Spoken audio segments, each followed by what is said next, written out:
Picture a kitchen with no stove. Now take away the refrigerator, take away the sink, the taps, the sugar, the potatoes, the tomatoes, the coffee, the tea, the forks.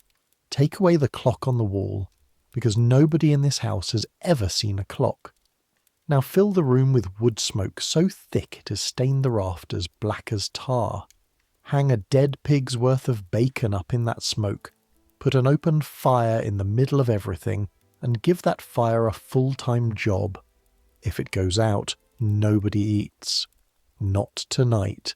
Maybe not tomorrow. That's a kitchen in England in 1550. Except it isn't really a kitchen, because it's also the bedroom, the workshop, the nursery, and the dining hall. One room where 6 people and occasionally a chicken live out their entire lives around a fire that must never, ever be allowed to die. This is a place where bread is not something you buy. Bread is something you fight for months in advance. With your back and your hands and your prayers. A place where a family can own land, own animals, own a house, and still spend 3 weeks every summer genuinely hungry, watching a field of wheat that is almost, but not yet ready. A place where the difference between a good year and a catastrophe is 14 days of weather. We're going back there tonight, not as tourists peering at castles and kings. Nobody in this story wears a crown. We're going into one ordinary farmhouse in one ordinary village to live one stretch of days with the people history forgot to write down, the family of a husbandman, the people who grew the food, cooked the food, and were never entirely sure there would be enough of it. So, I make these history stories, and honestly, I still have no idea whether anyone actually sleeps to them, or whether you're all just quietly fascinated by pottage and pig fat and the smell of a 16th century smoke hole. Either way, subscribe if you feel like it. Get comfortable. Pull the blanket up. Here we go. Your arm is inside the flour barrel up to the shoulder, and your fingers are scraping wood. That's the problem. That's the whole problem right there, before the sun is even up. Your fingertips are dragging across the rough oak staves at the bottom of the barrel, gathering what's left, and what's left is not flour so much as the memory of flour. A thin, gritty dust, pale grey in the darkness, mixed with bran and a few hard specks that might be grain, and might be something a mouse left behind. You sweep it all toward the middle with the edge of your palm, cup it, lift it out. Maybe 2 handfuls. Maybe. 2 handfuls of barley meal, and it is the 22nd of July in the year 1550, and the harvest will not begin for another 12 days at the very soonest, and there are 6 people in this house who expect to eat today. You stand there in the dark with the meal cupped in your hands, and you do the arithmetic every poor family in England does in high summer, not with numbers. Nobody taught you numbers past what you can count on your fingers. You do it with days. Bread days left in the barrel. None after today. Days until the rye is hard enough to cut. 12, if God is kind. Days a body can work in the fields on pottage and whatever grows in the hedge. As many as it has to. They have a name for this stretch of the year. The hungry gap. The starving time before the plenty. Last year's grain runs out. This year's grain stands green and stubborn in the field, close enough to touch, forbidden to eat. Every summer of your life has ended in this same narrowing tunnel, and every summer you have come out the other side, and every summer, in the last week or 2, you have felt this exact cold weight settle into your stomach, a hunger that is partly emptiness and partly fear. Your name is Agnes Colley. You are 14 years old, and you are the eldest daughter of a husbandman, which means your family holds 15 acres of scattered strips in the great fields of a village in Kent, and a cow and a pig and a garden and this house, and almost no money at all. Not poor. Your mother would slap you for saying poor. There are cottagers down the lane with 2 acres and 4 children who would look at your bacon hanging in the smoke and call you rich. But not safe either. Nobody with 15 acres is safe.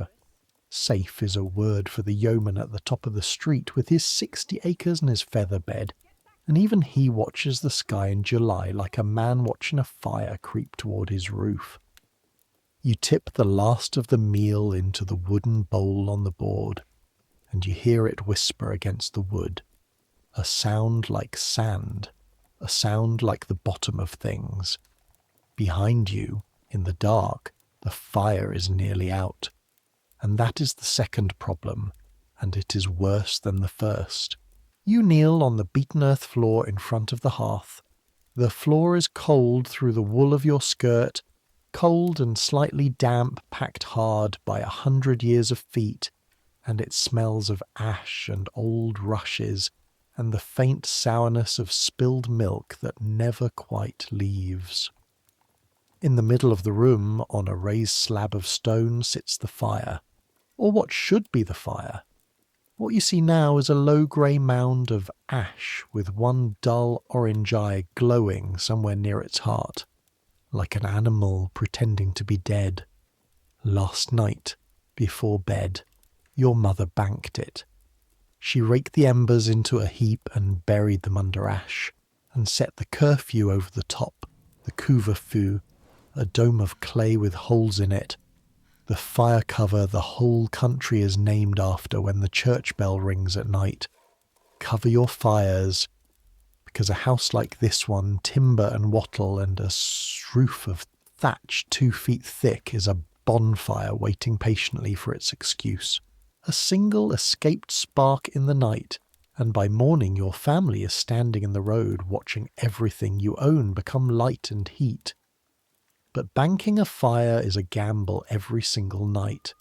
Bury it too loosely and it flares, and the house burns. Bury it too deep and it smothers and it dies. And in a world without matches, a dead fire is a genuine emergency. You lift the curfew away with both hands. It is heavier than it looks, gritty under your fingers, warm on its inner face. You set it aside and lean down until your cheek almost touches the ash, and you blow. Softly, softly.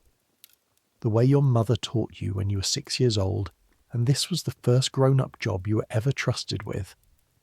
Ash lifts and stings your eyes. The orange eye brightens, dims, brightens, still alive. You feel your shoulders drop with relief, an actual physical loosening, because the alternative is grim. If the fire dies, someone, and let's be honest, that someone is you, walks to a neighbour's house with an iron pot and begs a shovel of live coals, and carries them home through the morning air, shielding them with your body, praying the wind doesn't gut them on the way.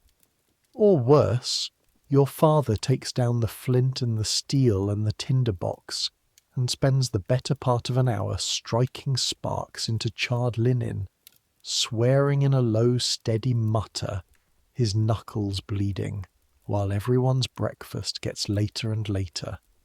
There are villages where fire in one hearth has been passed, coal to coal, house to house, for longer than anyone living can remember. Fire is not something you make. Fire is something you keep. You feed the ember, first the dry furs, the gorse kindling, prickly even now, dead and brown. It bites at your fingers as you crumble it over the glow. A thread of smoke rises, thin and grey and sharp-smelling. Then a lick of flame, small and blue-yellow, hesitant. Then the twigs. Then, when the twigs are talking, that light-snapping crackle, that is the best sound in the world at 5 o'clock on a cold-shouldered summer morning. 2 split lengths of ash wood, laid on carefully, like you're setting a bone. The smoke does not go up a chimney. There is no chimney. This house was built before chimneys were something ordinary people had. and your father regards them as an expense for men with more money than sense. The smoke rises off the hearth, spreads out along the black rafters, coils among the bacon flitches and the bundles of drying herbs hanging up there, and eventually finds its lazy way out through a gap in the gable end and the gaps in the thatch itself, which means the whole upper half of the room is a slow, permanent cloud. You live your life below it, in the clear air near the floor, and you learned before you could walk never to stand up quickly under the beams, unless you want your eyes to stream and your lungs to seize. Everyone you know smells of this smoke, their clothes, their hair, their skin. When a stranger passes through the village smelling of anything else, you notice it the way you'd notice a man painted blue. Light is coming up now, grey and thin, through the two small windows. There is no glass in them. Glass is for the church and for the yeoman's new parlour. Your windows are wooden lattices with oiled linen stretched across them, which let in a milky version of daylight and keep out most of the rain and none of the cold. Beside you, the room assembles itself out of the dark. The trestle table, the bench, your father's single chair, the only chair in the house, because a chair is a seat of honour, and there is exactly one honour to go around. The big coffer that holds the linen, the salt box nailed to the wall near the fire, up where the damp can't get at it, because salt that cakes is money spoiled. Your parents' bedstead in the corner with its curtain, the ladder to the loft where you and your sister and your two brothers sleep on straw-stuffed sacks under woolen blankets, close as loaves in an oven, which in January is the only thing that keeps you alive, and in July means you wake with someone's elbow in your back and someone else's breath on your neck. Above you, the loft creaks, bare feet on boards, your sister Joan, 10 years old, coming down the ladder with her hair in a sleep-mashed tangle, already complaining before her feet touch the floor. "I'm hungry." "Good morning to you too." "I'm hungry, Agnes." Then it's a fine thing the pottage is about to go on, isn't it? The pottage. Let me tell you about pottage, because if you understand pottage, you understand how most of England has stayed alive for the last 500 years. It is a pot. It hangs over the fire on an iron hook and a chain, and its height above the flames is your only temperature control, lower to boil, higher to murmur. Into the pot goes water, and into the water goes whatever there is. Barley or oatmeal to thicken it, dried peas or beans, if the store still has any, and this deep into July, yours has precious few. A scoop of wrinkled grey peas from last autumn that rattle into the water like gravel.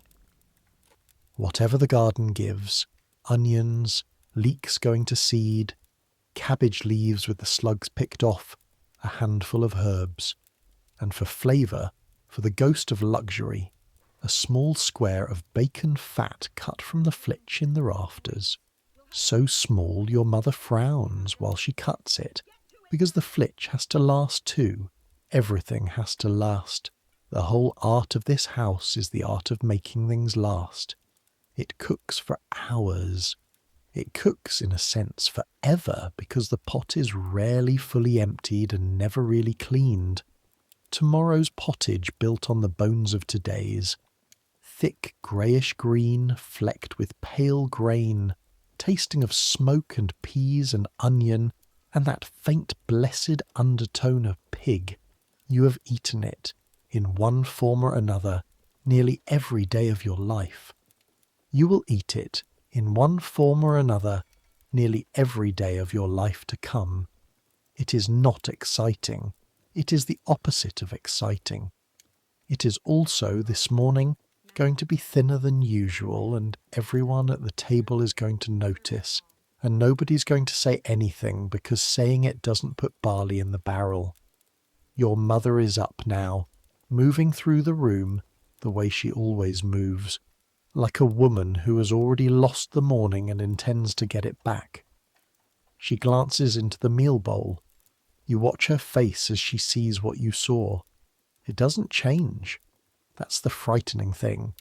Her face doesn't change at all. Bread today, she says, such as it is, then we'll see. Then we'll see. In your mother's language, that sentence carries the weight of a cathedral. It means, I am thinking about the next 12 days, and you should not ask me about them yet. Before anyone eats anything, there is water to fetch, and the water is your job, and it has been your job since your arms grew long enough to balance the yoke. The well is not in your yard. The well is 140 paces up the lane, shared among 5 households, and you know it is 140 paces because you have counted them roughly 9,000 times. You settle the wooden yoke across your shoulders, and even empty it has a presence, a smooth worn beam shaped to the neck, the 2 buckets swinging on their cords like slow bells. Empty, the whole rig weighs maybe as much as your baby brother. Full, the pair of buckets will weigh more than Joan. The lane is rutted mud, dried into ridges hard as pottery by 3 weeks of dry weather, and your bare feet find the smooth crests of the ridges by memory. The air smells of dung and dew, and the dog rows in the hedge. Somewhere behind the yeoman's barn a cock is proclaiming himself Lord of Kent, and over the hedgerows, on both sides, wherever the lane rises enough to see, stand the fields. You cannot help looking at them. Nobody in the village can help looking at them. All summer, every conversation at the well, at the church door, over the garden fence, orbits around the fields the way the earth is said to orbit around nothing at all. Because of course the earth sits still and everything orbits it. Everyone knows that. The great open fields, hundreds of acres each, unfenced, striped like woven cloth with every family's scattered strips lying side by side. Wheat in the far field, going from green to a dusty gold grey. Rye in the near field, taller than a man, its heads bowed and swaying. Barley, oats, beans blackening in their pods. 12 days, maybe 10 if this heat holds. The whole village is holding its breath in the same lungs. At the well, 2 women are already waiting, and this is where you get the morning's news, because the well is the village's newspaper, printing fresh editions from dawn to dusk. Widow Hatch's hens are laying badly. The miller, God rot him, and we'll get to the miller, and everyone always does get to the miller, has been seen buying up grain in Maidstone, which means he expects the price to rise, which means he expects the harvest to disappoint, which sends a little cold thread through the conversation, until Goodwife Turner says firmly that the miller would buy up his own mother if he thought scarcity was coming, and everyone laughs, and the cold thread is covered over. Not cut, covered over. Because everyone at this well is old enough to remember the bad years.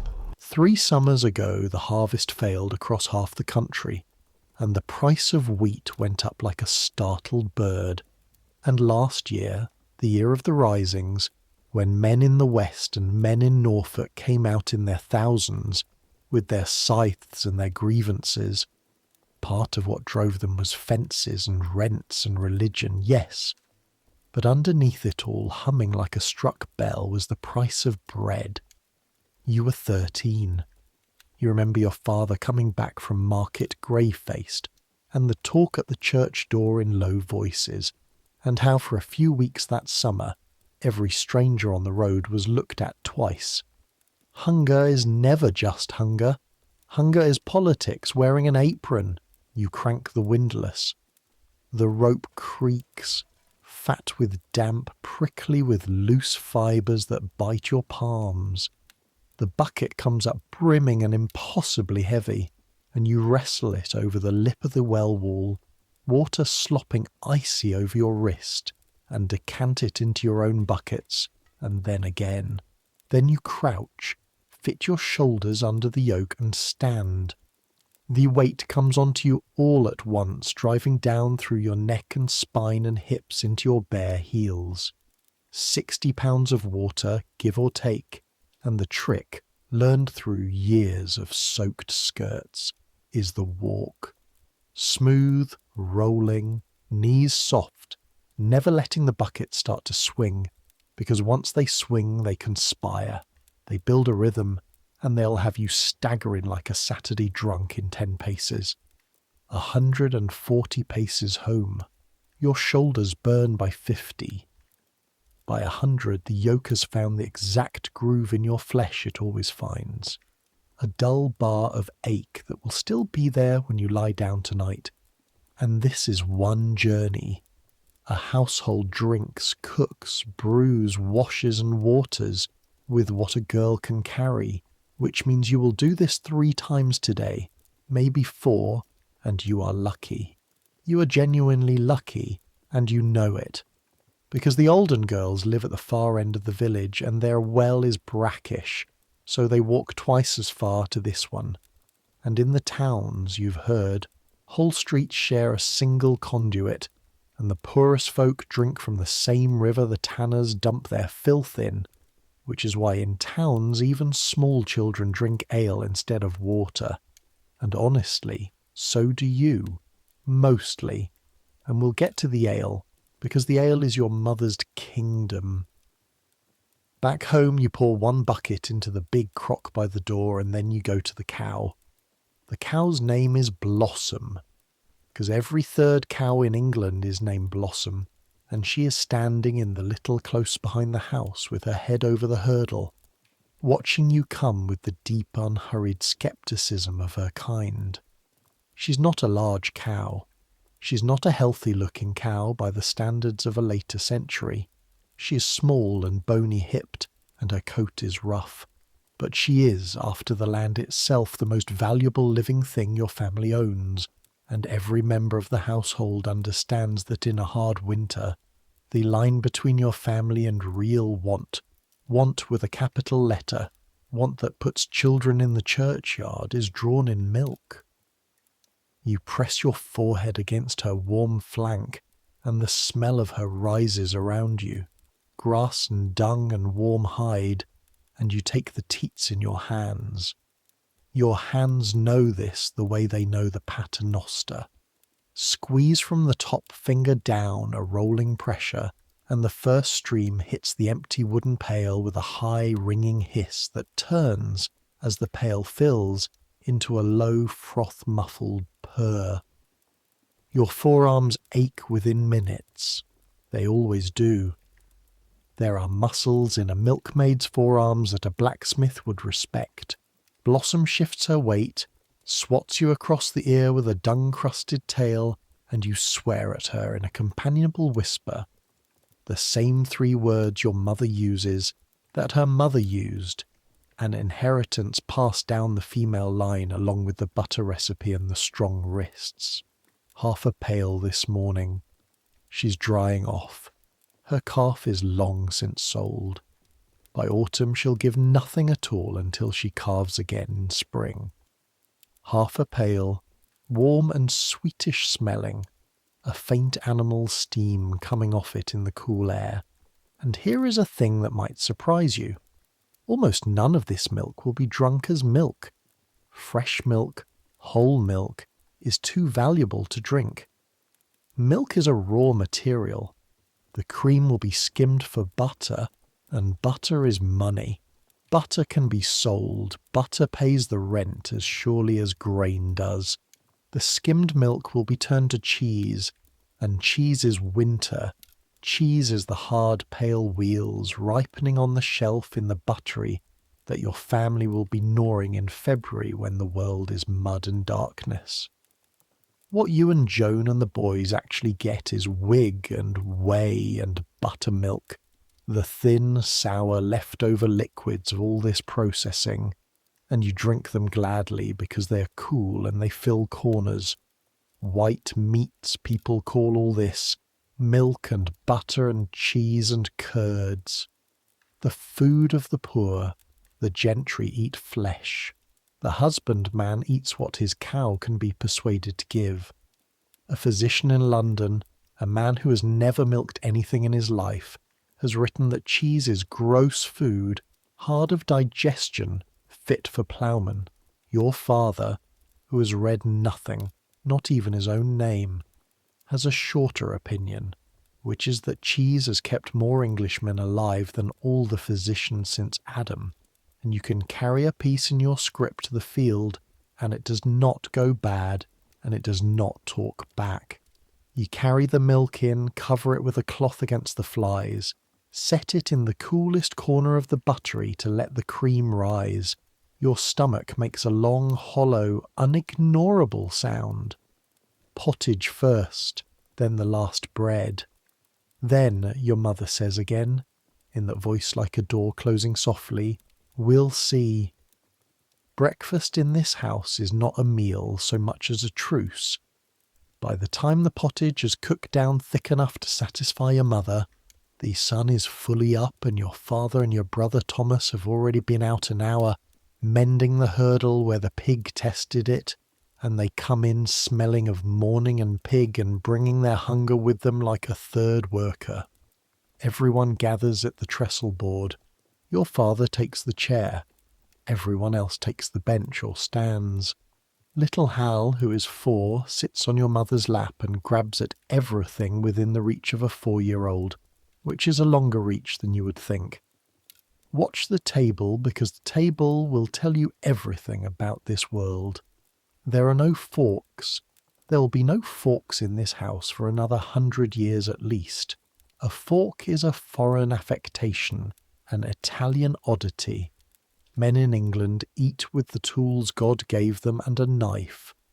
Everyone above the age of about 7 owns a knife and carries it always, a plain handle, a blade sharpened so many times it has gone thin and slightly crooked, and you use it for everything, eating, cutting rushes, trimming a hoof, splitting kindling. There are 2 or 3 spoons, horn and wood. Their bowls worn to a soft sheen, and the little ones share. There are almost no plates. What there is bread. Yesterday's bread, or the day before's, cut into thick slabs called trenchers, and your portion of anything wet or greasy is ladled onto your trencher, and the trencher drinks the juices, and at the end of the meal you either eat your trencher, if you are hungry, and you are always hungry, or it goes into the alms basket for the poor, or to the pig, who is also, in her way, one of the poor. A plate you can eat. Try to explain that to a modern kitchen. The washing up in this house consists of 1 pot, 1 ladle, 3 spoons, and a wipe of the board. And before anyone touches anything, grace. Your father says it, short and rough, the same dozen words, and here is something you would only notice if you had lived here all your 14 years. The words have changed. When you were small, grace was in Latin, half swallowed, magic more than meaning. Now it is in English, because everything in church is in English suddenly. The Mass turned inside out, the old prayers forbidden, a new book on the lectern with the king's authority behind it, and the whole village navigating the change the way a cart navigates a flooded ford, slowly, feeling for the bottom. Some of the old women still cross themselves and then glance sideways to see who saw. Food and God have always been plated together. Fast days and feast days, fish days and flesh days. When the religion changes, the food changes with it, and we will come back to fish, because fish is now, strangely, an act of politics. But grace is grace. 6 heads bow. 14 seconds of stillness in a day that will contain almost no other stillness at all. Then the pottage. It is thin. You knew it would be thin. The peas are sparse in it, the barley sparser, and the square of bacon fat your mother allowed it this morning was small enough that its flavour is less a taste than a rumour. Thomas, who is 16 and made almost entirely of appetite, eats with the systematic speed of a boy who has learned that in this family seconds go to the swift. Joan fishes through her portion looking for peas, gets her knuckles rapped with a spoon for playing with food, sulks, eats anyway. Your father eats slowly. He always eats slowly, and it took you years to understand it. He's not savouring. He is pacing. A man who eats slowly can stop sooner without seeming to, and leave more in the pot, and a father's portion silently shrunk is the oldest trick in the long unwritten book of feeding a family through July. Your mother does it too. They have never once discussed it in your hearing. You started doing it yourself last summer, and neither of them said a word, but your mother let her hand rest on your shoulder that evening once, on her way past, for no reason at all. The bread comes out last. The end of the last loaf of the last baking, a heel of maslin, wheat and rye ground together, dense, grey-brown, 4 days old and hard enough now to knock on. Your father cuts it in careful strokes, and here is the arithmetic of a husbandman's loaf. The wheat in it is your own wheat, but only the worst of it, the tail corn, the small shrivelled grains, because the good wheat, the plump wheat, was sold in autumn to pay the rent. You grow white bread, you eat brown. The finest thing your fields produce you will never taste, except perhaps at Christmas or at a wedding, when somebody's mother produces a manchet loaf, small and pale and soft as a cheek, and everyone eats their slice slowly in a kind of reverence, the way you'd handle something borrowed from a better life. Barley bread when the maslin runs out, oat bread in the north, they say, and in the truly bad years, and the old people will tell you this with a flat particular look that stops all argument, bread stretched with ground peas, with beans, with acorns, horse bread they call the coarsest sort, baked for horses and eaten by men when things go wrong. When a Tudor man wants to say that times are desperate, he does not talk about money. He talks about what is in the bread. Your father chews the hard crust on the side of his mouth where his teeth are better, and looks at nothing, and then says to the table in general, "Rye is turning. I walked the far strips before sun-up. 10 days might be." Nobody cheers. You would think somebody would cheer, but this is the thing about 10 days. It is close enough to hope and far enough to lose everything. A storm between now and then, one violent August storm with hail in its fists, and the rye goes down flat in the mud and sprouts in the ear, and then the winter that follows arrives in this house like a creditor. Everyone at this table has seen laid corn. Everyone over the age of 6 knows what it means, so nobody cheers. Your mother says, "Please, God," and the words are not decoration. They are the exact statement of the situation. It is out of your hands. It has been out of your hands since seed time. You did the ploughing, the harrowing, the weeding, the bird scaring, the praying, and now the whole year's food stands out there under an open sky, and all you can do is watch the weather like a defendant watching a jury. "Bread today," your mother says, moving already, stacking the spoons. "Agnes, the trough. Joan, fetch the leaven. Thomas, when you've done gawping, there's querning to do, and I want it fine, not chicken feed like last time." Thomas groans from somewhere deep in his boots, and he has earned the groan, to be fair, because of all the words in this language, querning may be the one your household hates most, and to explain why, I have to tell you about the miller. Every village has a mill, and every mill has a miller, and every miller in England is a thief. This is not your opinion. This is folklore, proverb, common law of the tongue, older than the church tower.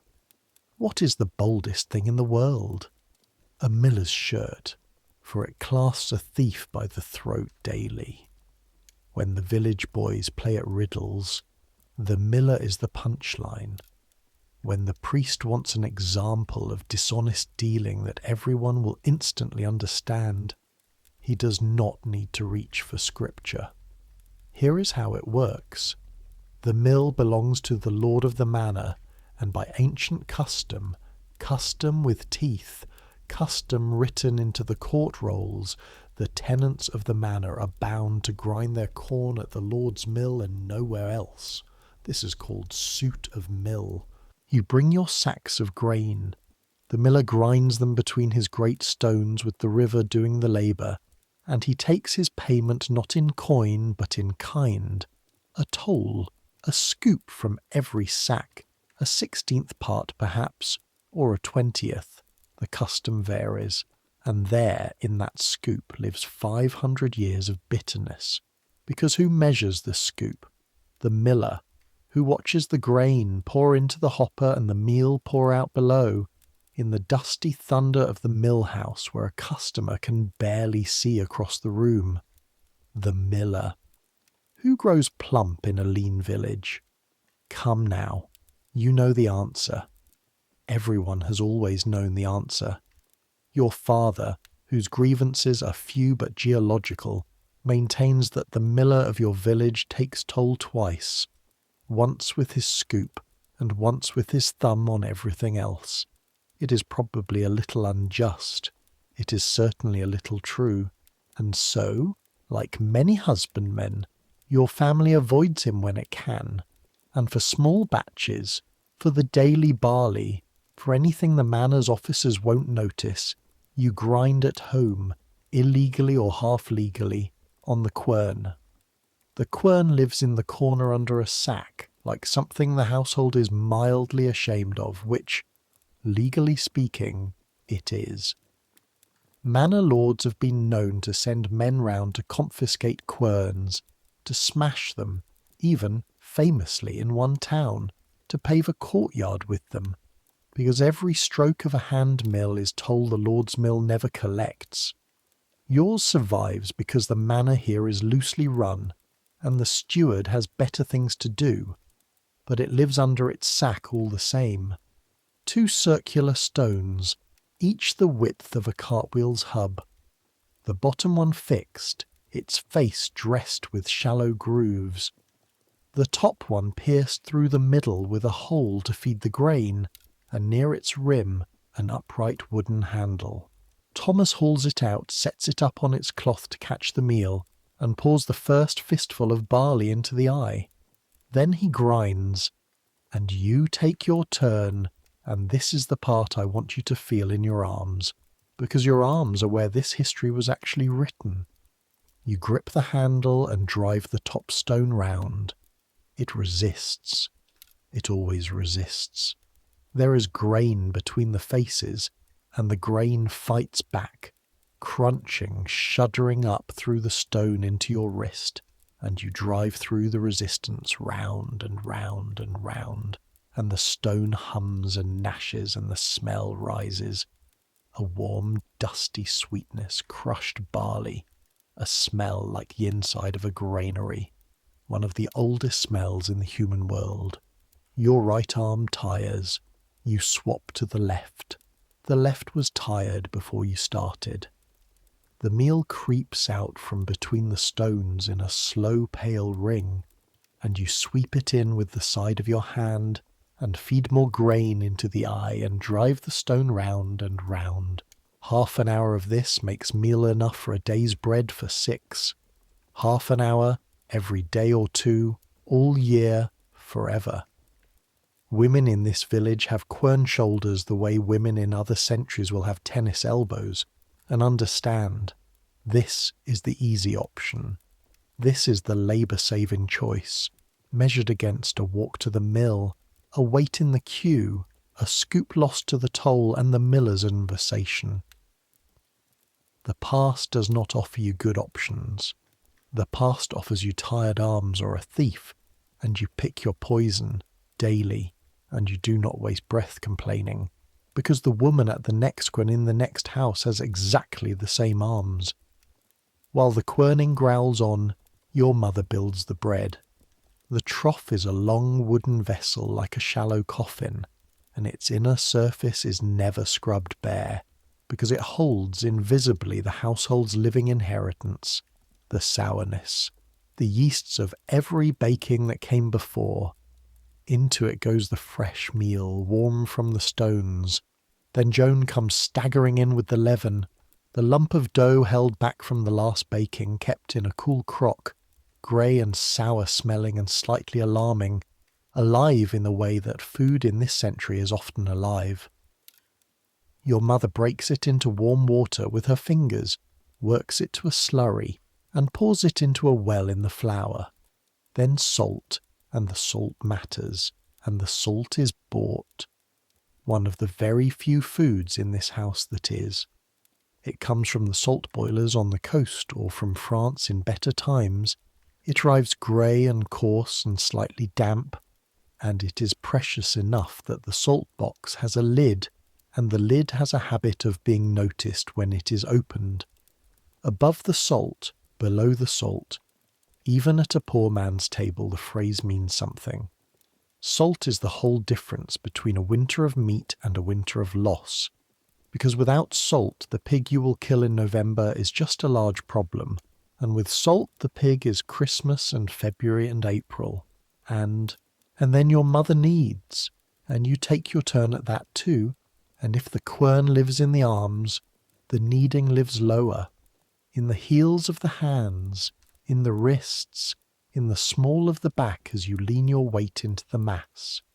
The dough is heavy, tacky, cool, and it fights you, folding and driving, folding and driving, until slowly, over the better part of an hour with three of you trading places, its character changes under your palms, from a sullen pace to something smooth and elastic and faintly warm, something that pushes back with intention, like a fat, sleepy animal.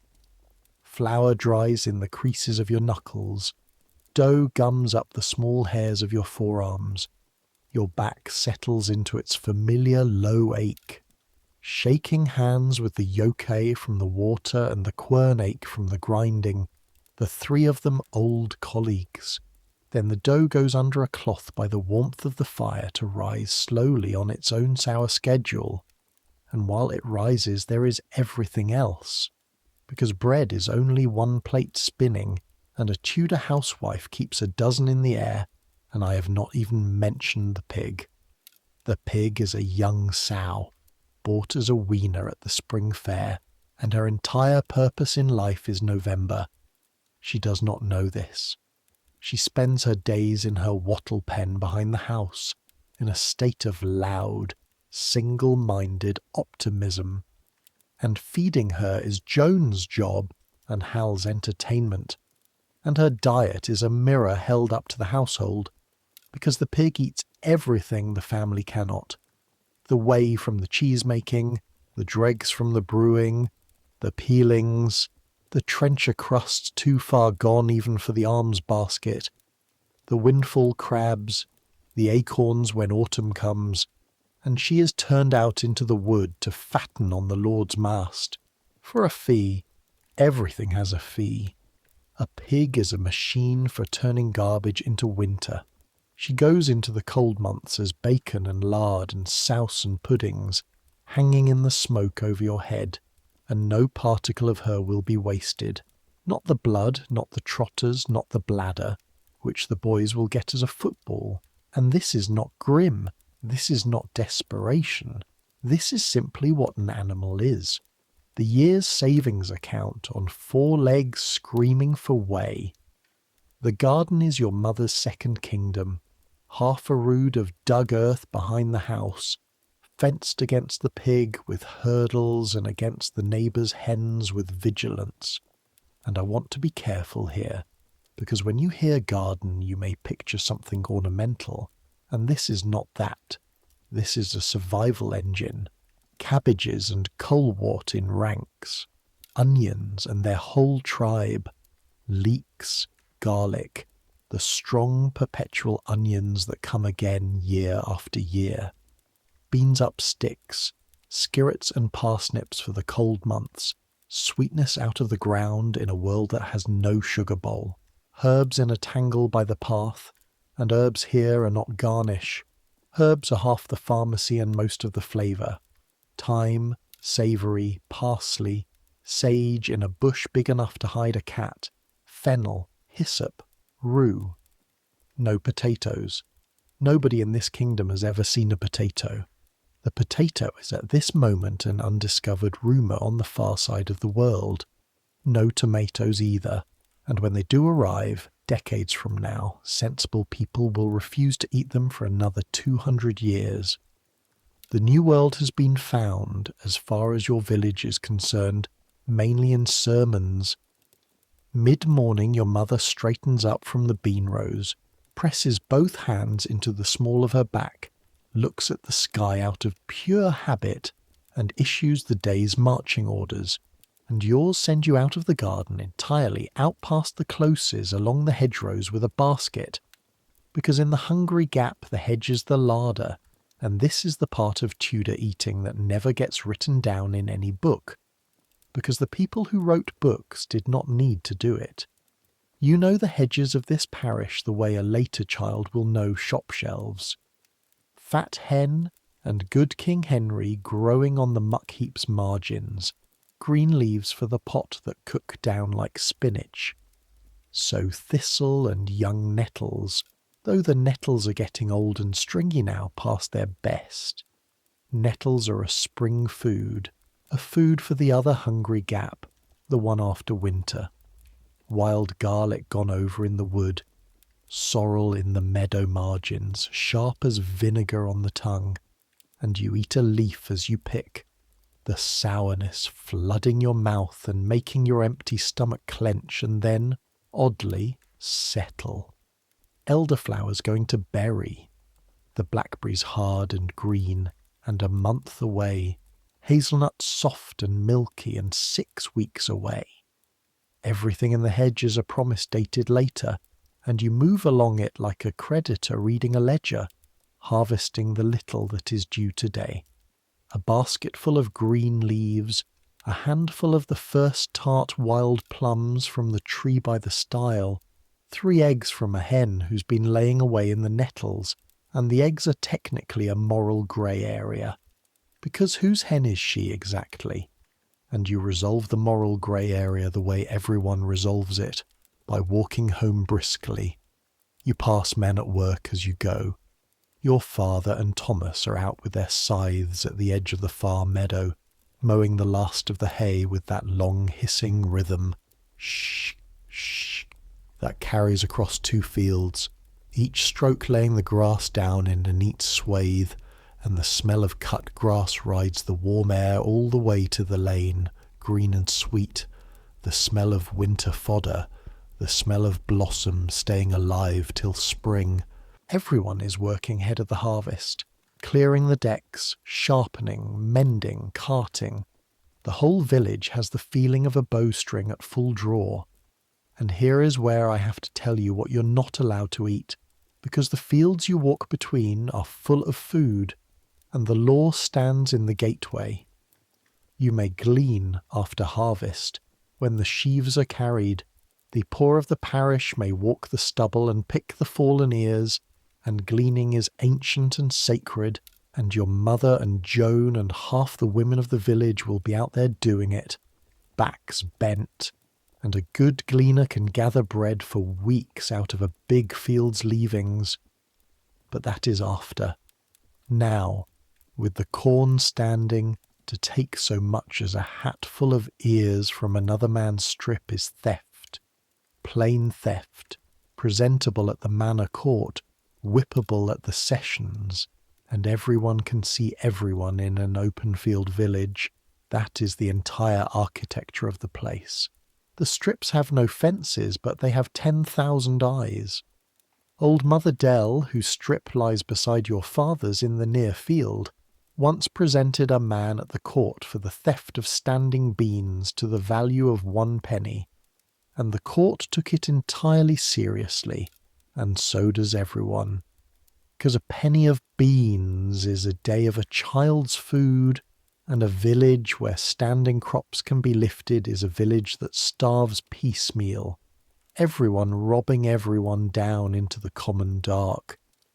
The rules are hard because the margins are hard. Charity here is real, and so is the whip, and they live on the same street. You come home with your basket and your morally flexible eggs, and the house smells of risen dough, sour and alive, and your mother has raked the fire and set the bake stone over it, because today's baking, the last meal baking, the scraped barrel baking, is not proper loaves at all. There isn't meal enough for proper loaves, and proper loaves want the big oven anyway, and the big oven is at the baker's for a fee. Everything has a fee. Today is bannocks and barley cakes, flat rounds shaped between your mother's palms, slapped onto the hot stone, and the smell that comes up as they cook, that toasted, nutty, browning smell, is so violently good on an empty stomach that Hal simply stands with his face at the level of the bake stone, silent, transfixed, until he is removed by the collar. You eat at midday, dinner, the main meal, out in the shade of the house wall where the men can come in from the mowing. Barley cakes hot enough to burn your fingertips, the last of a hard cheese, pottage improved by your hedge greens and ale. Everyone eats without much talk. The talk starts when the edge is off the hunger, and it goes where all talk goes now. Turner says thunder before Sunday, Thomas offers through cheese.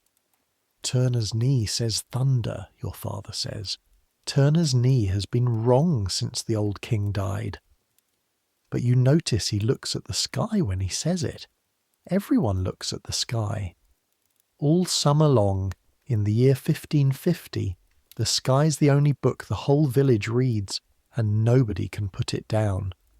The afternoon belongs to the brewing, and the brewing belongs to your mother, and I want to slow down here, because if the bread is the body of this world, the ale is its blood, and almost everything you think you know about drink is about to be wrong. Everyone drinks ale. Everyone. Your father drinks it in the field, a gallon of it across a mowing day, and sweats it straight back out. Your mother drinks it. You drink it. Joan drinks it. Hal, who is 4, drinks it. Small ale, the week second brewing, watered thin, and no one anywhere sees anything remarkable in this, because the choice is not between ale and something wholesome. The choice is between ale and water is a gamble. Not always. Not everywhere. A good deep well like yours is trusted well enough, but water sits in ditches and shares its bed with middens and dead dogs and everything the village drains, and people have watched for centuries without knowing a single thing about what would one day be called germs, that the households that drink small ale bury fewer children in August than the households that drink from the stream. Ale is boiled in the making. Nobody knows that this is why it is safer. They only know that it is, the way you know a dog bites without a theory of dogs. And ale is not a luxury on top of the diet. Ale is the diet. Barley, water, and the work of yeast. It is bread's liquid cousin, thick with what the grain gives up. And a labouring man gets a real fraction of his day's strength from it. When a farm servant bargains his year's hiring, his ale is in the bargain alongside his bed. When the manor feeds its harvest workers, the ale is written into the account roll right beside the bread, so many gallons a day per mower, and the mowers count it, and complain if it is thin, and they are not being greedy. They are being paid. So, the brewing. Your mother brews roughly every week or 10 days because ale does not keep. There are no hops in this ale, or almost none. Hops are a newfangled Dutch trick that makes the bitter-keeping beer some men drink now in towns. and your father says beer is a foreign vice, and ale was good enough for his father, which is what he says about chimneys too, and forks, and most of the future. Unhopped ale lives fast and dies young, brilliant for 3 days, drinkable for 6, vinegar by 10. Which means brewing is not an event. Brewing is a rhythm, as regular as washing, and every wife on the lane is somewhere in its cycle at all times, and the wives trade and sell among themselves a penny a gallon when one household's brew fails or falls short. Your mother started the malt days ago. That is a story of its own. Barley coaxed into sprouting, spread and turned again on the loft floor, then dried over the kiln fire till the sprout dies and the sweetness locks in, and the whole loft smelling like heaven's own biscuit. This afternoon is the wet work. The big copper over the fire, water heating till it just grins, as she says, small bubbles at the pan's edge, never a full boil at this stage. The crushed malt into the mash tub, then the water onto the malt, and you help her pour, the two of you steadying the heavy pan with cloths wrapped round your fists, your face turned from the steam, and the smell that rises when hot water strikes malt is one of the great smells of this century, sweet and round and toasted, porridge and honey and warm straw all at once. It fills the house, it escapes the house. Goodwife Turner will remark on it at the well tomorrow, because on this lane a brewing can no more be hidden than a fire. Then the mash stands and steeps, and your mother reads it with her forearm, plunging into the elbow to feel the heat, and with her tongue, sipping the sweet wort off a wooden dipper, frowning, nodding. Too hot and the goodness seizes. Too cool and the ale will be feeble. And there is no thermometer within 300 years of this room. There is only her arm, and her mother's arm before her, 40 years of forearms, calibrated in scalds. The sweet wort is drained off, golden brown and smelling like a bakery's daydream, and the yeast goes in, and the yeast is called goddess good. I did not invent that. That is its name, in inventories, in account books. Goddess good, God is good, because it arrives as a gift and works like a miracle, and no one on this earth can tell you what it actually is. It is kept from brew to brew, a balm, a froth, guarded like the leaven in its crock, and if a household's yeast dies, the wife walks down the lane and begs a start from a neighbour, and is never refused, because every wife knows her own God, Isgood is one bad week from needing the same mercy. While the wort cools and the yeast wakes, your mother sits down for the first time since before dawn, on the bench, in the doorway light, and cuts bread and cheese into exact pieces for whoever passes. And this is the hour when you sometimes get her talking, if you are quiet and useful and do not seem to be trying. Today she talks about her own mother, who brewed for money in the bad years of the old King's Wars, an alewife with a bush hung over her door, the pole and bush being the ancient sign of ale for sale, and how the ale taster came, the manor's sworn officer, whose actual sworn office was to walk the parish drinking everyone's ale and judging it, which your grandmother called the only job in England no man ever resigned. If the ale was weak, or sour, or the measure short, the alewife was fined at the court, and your grandmother was fined twice, and paid once with coin, and once, family legend insists, with a look that the ale-taster's descendants still feel on cold mornings. She fed 9 children on that brewing, your mother says, folding the cheesecloth. Through the dear years, 9, and buried only 2. Buried only 2, said as an achievement, said with quiet pride, and it was 1, and you know it was 1, and something in the sentence still walks across your grave. This is a world where a mother counts her dead as carefully as her living, where the churchyard is full of people who did not see 5 years old, where fever in August and cough in February come through the village like weather. It is not that people grieve less. You have seen your mother stand at a tiny graveside twice, and there is nothing shallow in this world's grief. It is that grief here is a road everyone walks, and they have built the road well, with psalms and neighbours and ale and work, always work, because the cow does not care that you are heartbroken. The cow needs milking, and there is a terrible mercy in that. By evening, the wort is barrelled and singing to itself in the buttery, a low fizzing whisper, the sound of goddess good earning its name, and your mother stands listening to it for a moment with her head tilted, the way another century's woman might stand listening to news, and what the barrel is telling her is, 3 days. In 3 days there will be new ale, and new ale means the church ale is provisioned, and the church ale this Sunday is the thing the whole village is pretending not to be excited about.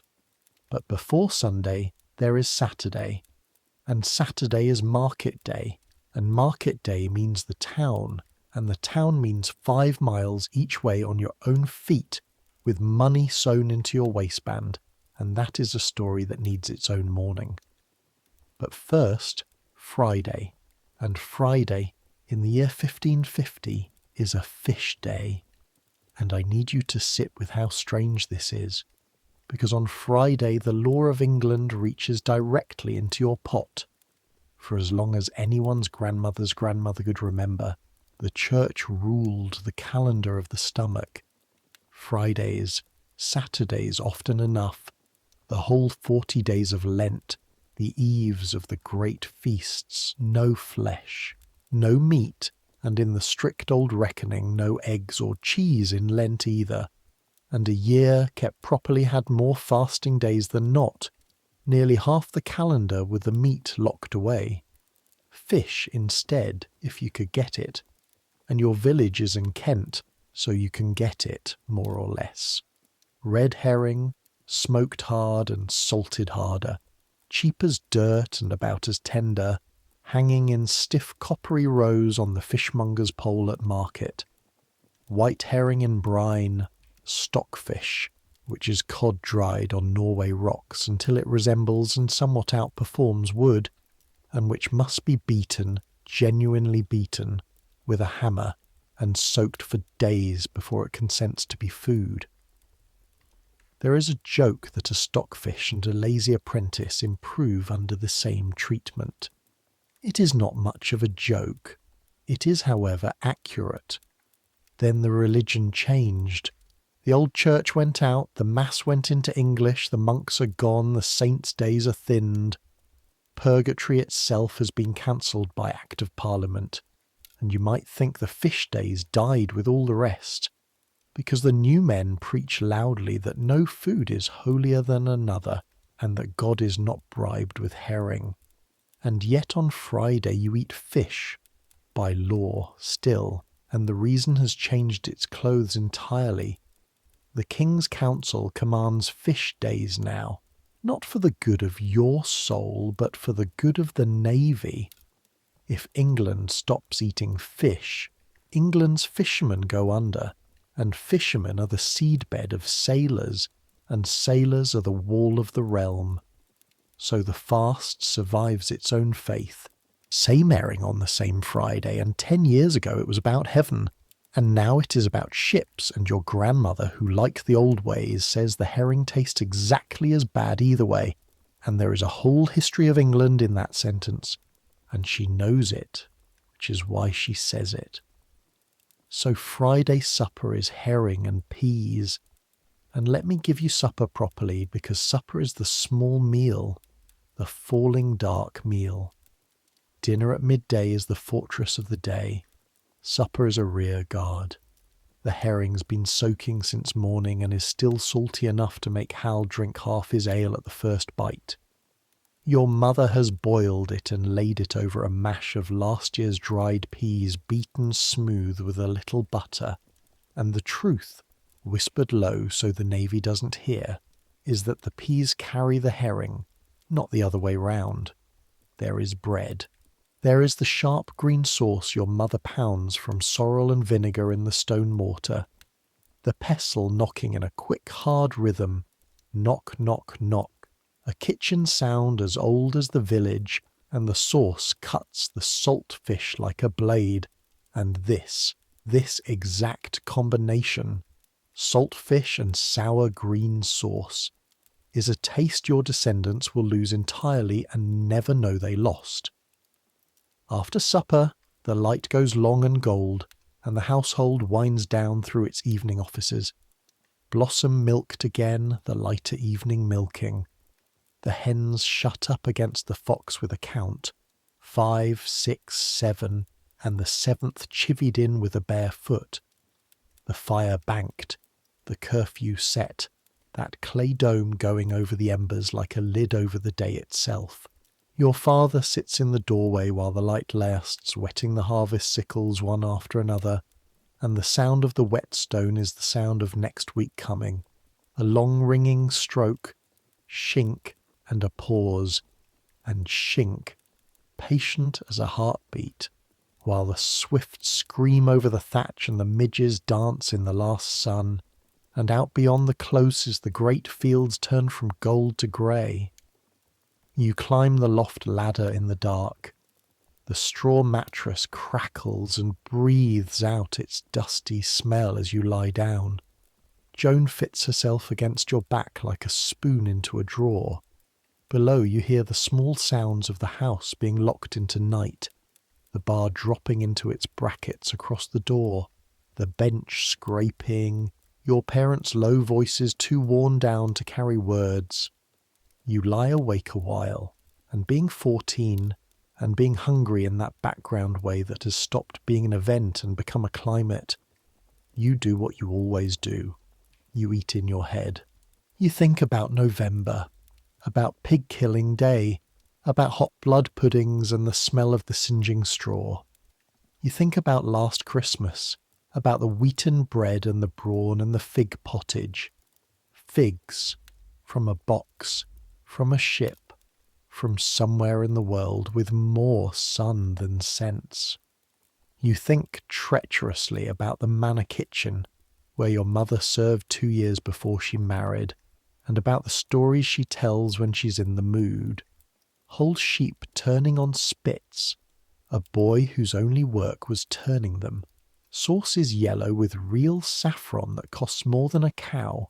Sugar, actual sugar, carved into castles for men who are not hungry to leave uneaten. 2 miles away, in the manor house, someone tonight has left food on a plate. The thought does not make you angry, quite. It is too enormous for anger, like being angry at the weather. It makes you feel the size of things. The long ladder of tables between your trencher and the king's, every rung eating better than the one below, and your family somewhere on the lower middle of it, above the cottagers, above the landless, above the beggars on the road, below everyone else in England. Your father says a man should look one rung down more often than one rung up, if he wants to sleep. Your father sleeps well. Sleep takes you somewhere in the middle of a menu, and then it is Saturday before dawn, and your mother is shaking your shoulder in the dark, and there is a basket of butter and eggs and 2 cheeses waiting by the door with your name on it, and 5 miles of road before the sun gets serious. Market day. You walk to market with the Turner women and half the village, because nobody walks a market road alone if they can help it, not with butter money coming home in the evening. The road is a Kentish lane sunk between banks, its surface a summer archive of every hoof and wheel since the last rain, and the light comes up around you as you walk, and the loads announce their owners. Goodwife Turner with a live hen under each arm, both hens resigned.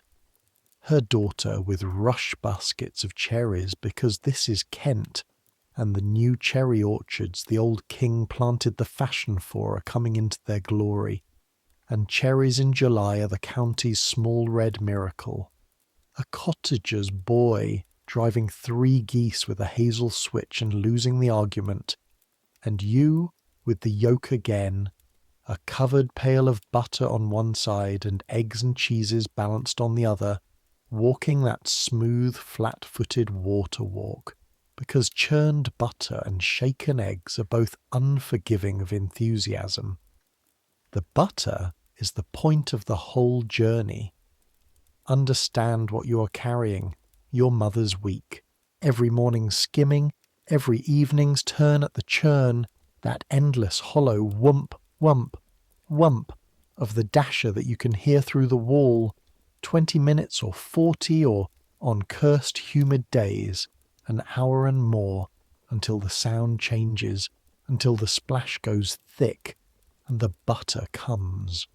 Worked with cold water, worked with salt, patted into a pound with wooden hands, wrapped in dock leaves, cool and dense and smelling faintly of the dairy.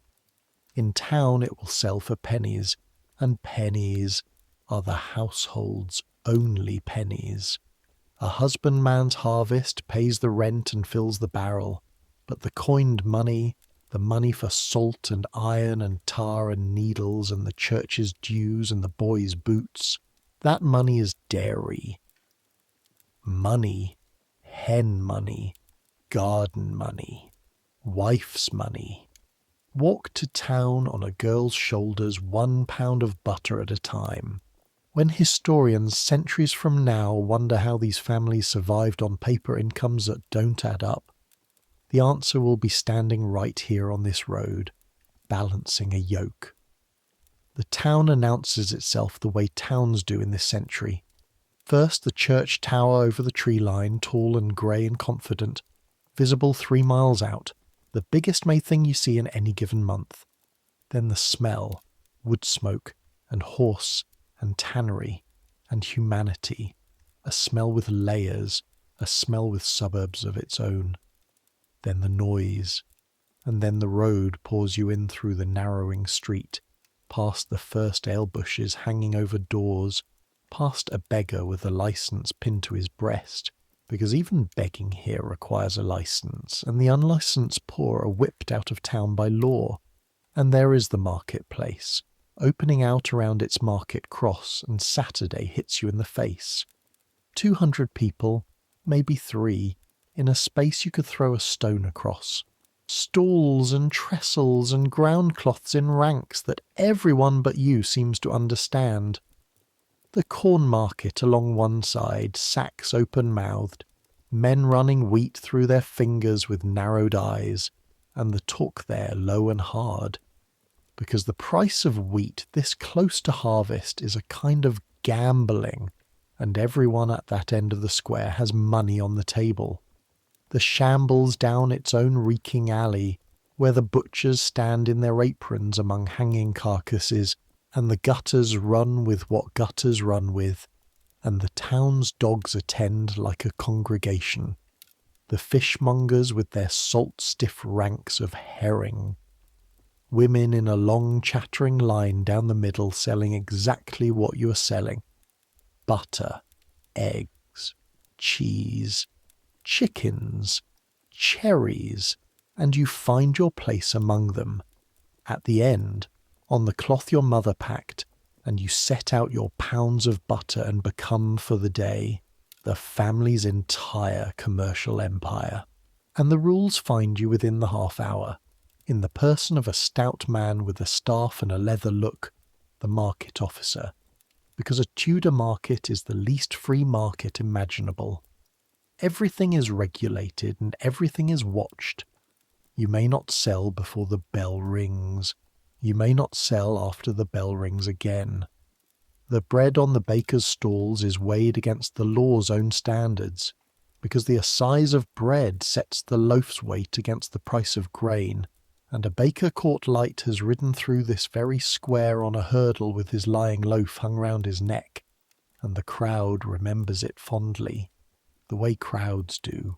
Forestallers, men who ride out and buy up goods before they reach the market to corner them, are hated by law and by everyone.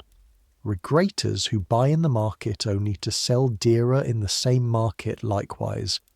And in a hungry summer that hatred has teeth, because everyone here can feel the arithmetic of the bad years in their bones. It is never quite the harvest alone that kills. It is the harvest plus the men who move the price. The law of this square believes, right down in its stones, that food is not a commodity like other commodities. Food is life, and a man who plays games with life should meet the hurdle. The butter goes well. It goes better than well. Your mother's butter has a name in this market, and the name is worth a farthing on the pound, and you stand your ground on the price with the townswomen the way you were coached. Pleasant, immovable, the yeoman's wife's own trick of saying nothing at all and letting the butter argue. By mid-morning the pail is empty, the cheeses are gone to a carrier who provisions for Maidstone. The eggs went first of all and sewn into your waistband.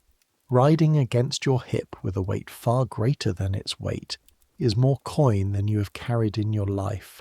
Silver pennies, worn and clipped and everyone inspected because the coinage itself is sick these years. The old king debased it. There is copper blushing through the silver of the shillings, and even a 14-year-old dairy girl knows to tilt a coin to the light and know the difference between money and mostly money. And then, before the walk home, you do the buying, and the buying is a lesson in what your family's world does not make.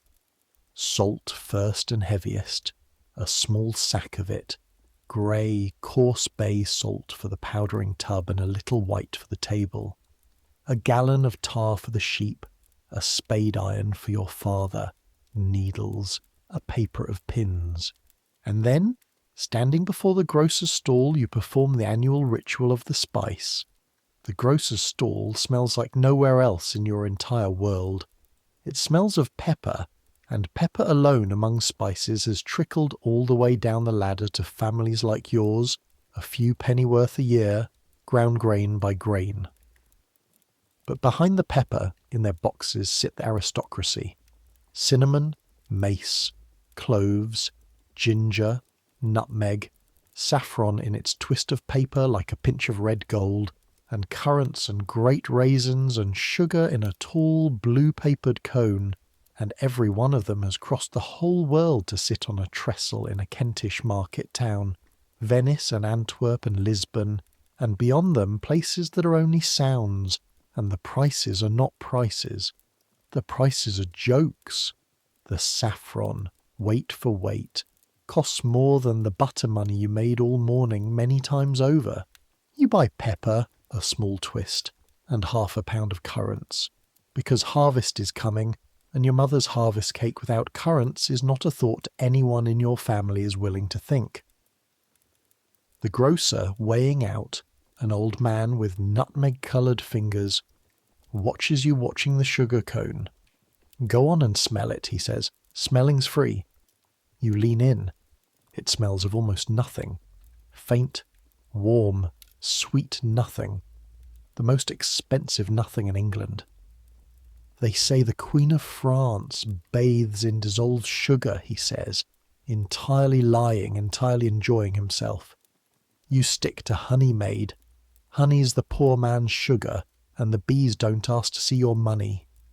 He drops 3 extra currants in the paper, for luck, and turns to the next customer, and you never learn his name, and you will remember him at odd moments for the rest of your life. Before you leave the town, 2 things happen, and both of them are about the ladder. The first is dinner, because it is past noon, and your stomach has been sending increasingly formal complaints, and your mother, who thinks of everything, allowed a penny in your instructions, and 1 penny, in this town, on this day, buys a girl an experience. The cook shop. It stands off the marketplace breathing out heat, a low-fronted shop with its shutter down as a counter, and behind the counter a fire, and over the fire the town's own theatre of plenty, joints turning, and on the counter pies. real pies, raised pies, their walls of hot water paste standing up straight and brown and glossy, their crimped lids like something the church carved. The paste, mind you, is not really meant as food. The coffin, they call it.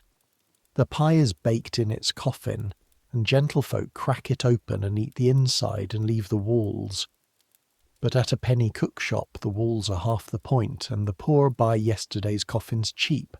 You buy a mutton pasty, hot, its corner scorching your fingers through the paste so you juggle it hand to hand, and you eat it standing against a warm wall in the sun, exactly as apprentices and carters and market women are doing all along the street, and the first bite scalds the roof of your mouth and floods it with gravy and pepper and onion and rich fatty mutton, and it is without competition the best thing you've eaten since Christmas, and you make it last 11 bites, and you could weep when it ends.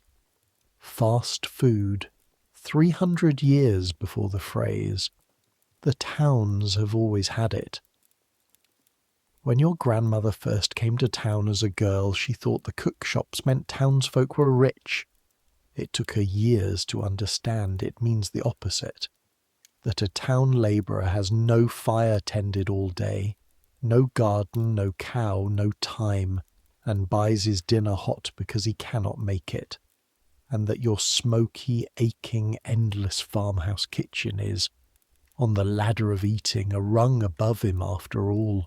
The second thing is the gentleman's dinner, and you see it only through a doorway, and you will think about it for weeks. It is the great inn on the high street, and as you pass, the doors stand open to the yard, and through them, in the best chamber, a long table is laid for some company of gentlemen, riding through on assize business or land business or the king's business, and you see it for perhaps 10 seconds, white cloth, real plate, pewter blazing like dull silver, a salt cellar in the middle of the table the size of a church model, wine, red in the glass, French, at £1 a gallon while ale is a penny, a servingman carrying in a dish of chickens dressed with sauce the colour of cowslips, saffron colour, money colour, and behind it another man with a whole salmon, and it is a Saturday, a fish day, and the salmon is how the rich keep a fast, magnificently. No flesh as the law requires, merely a fish that costs more than your pig. The gentlemen are laughing at something. One of them has left half a manchet roll, white as a swan, beside his plate, torn open, abandoned. 10 seconds. Then a drover's herd shoulders down the street and the doorway is gone. You walk home in the long afternoon with the Turner women, the coin at your waist, the salt on the yoke, 5 miles of golden dusty road, and everyone footsore and content, and there is one bad moment, past the crossroads gibbet, empty, thank God, but creaking. 2 men fall in behind your party, walking men, masterless men by the look of them, no bundles, no tools, and the whole female column tightens without a word being said, and Goodwife Turner, 16 stone of open-faced friendliness, drops back to walk last with her staff in her fist and her voice suddenly carrying, telling a long, loud, pointless story about her cousin the constable, her enormous cousin the constable, until at the fork the 2 men take the other road, and were probably only tired harvest men walking to a hiring, and nobody says anything about it afterward, and everyone walks a little faster for a mile all the same. The roads are full of the wandering poor these years, men put off the land, men from the broken abbey service, men from last year's risings with no home to rise back to, and the law calls them vagabonds and deals with them savagely, and your mother deals with them differently. A heel of bread handed silently at the door, and God go with you. And both things are England, the whip and the bread, side by side on the same road. You come home at dusk with your shoulders in ruins and your feet white with dust, and your report of the day delivered to the kitchen like intelligence to a general. The butter price, the corn talk, the miller seen again with the Maidstone corn men, at which your father makes a sound like a kettle. Your mother counts the money twice by tallow light, thumb and lips moving, then knots it into the rag and drops it through the mouse-hole gap behind the loose brick where the household's whole treasury lives. Perhaps 11 shillings now, the entire liquid wealth of 8 lives, and she puts the brick back and stands for a second with her palm flat against it. Church ale tomorrow, she says, straightening the room with her eyes. Sleep fast. And here is the last thing you think before sleep takes you. With your hip aching where the coin rode and the smell of the town's pepper still living in your sleeve, the gentleman's abandoned white roll, torn open on the cloth. Not hatred, not even envy exactly. Just the fact of it, filed away in the place where 14-year-olds file the facts that will quietly run their whole lives. That somewhere up the ladder, bread can be left. That there is a rung where bread stops being counted. You've never once in your life eaten bread without counting it. You sleep. Tomorrow the whole village eats together, and the day after the sky begins its argument, and the argument is about everything you have. Sunday comes in bright and hot, and after morning prayer, English prayers, the new book, the congregation shuffling through responses it half knows like a man breaking in new boots. The village does the thing it has done time out of mind on the edge of harvest. It holds its church ale. A church ale is the simplest machine ever invented for holding a community together, and it works like this. The churchwardens brew, or gather brewing, great quantities of ale, your mother's new barrel among them, carried down the lane on a barrow with the ceremony of a relic. The parish gathers in the churchyard and on the green with food from every household. Everyone drinks, and everyone pays for what they drink, a penny here, a penny there, and the money goes to the church box for the bell rope, for the poor, for the roof, which like all church roofs is eternally dying. Charity funded by thirst. The godly new preachers in the towns have begun to frown at church ales. Drunkenness in the churchyard, they say. Paganism in a surplice. And within a generation or two, men of that mind will kill the custom in parish after parish. But that is downstream. Today the ale is still holy, or holy enough, and the whole village is here. And for one day the hungry gap is suspended by common consent. Because here is the secret engineering of the feast. It is timed.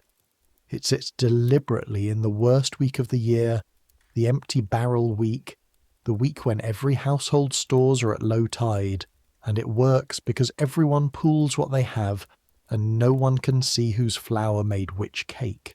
The yeoman's wife brings wheaten bread, real wheaten bread, and a great veal pasty. The parson brings cherries from his glebe and honey from his hives.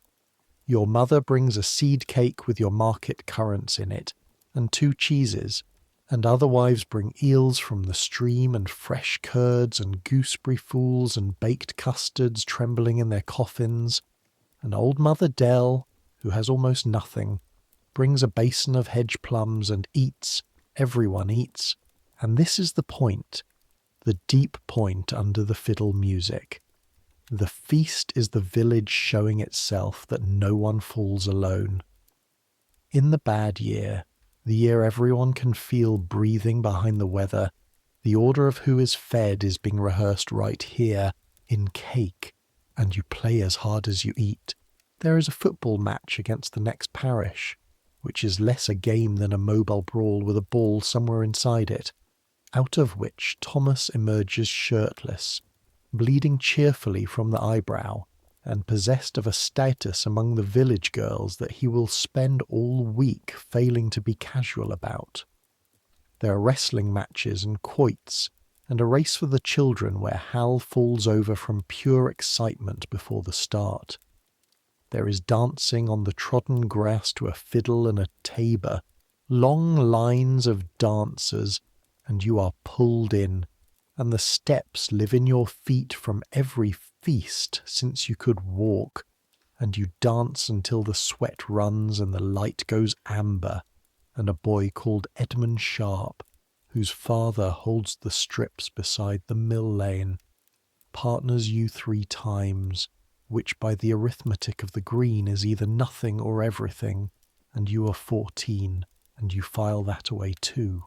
Twice during the afternoon the whole gathering's mood swings on a single sentence, and both times the sentence is about food.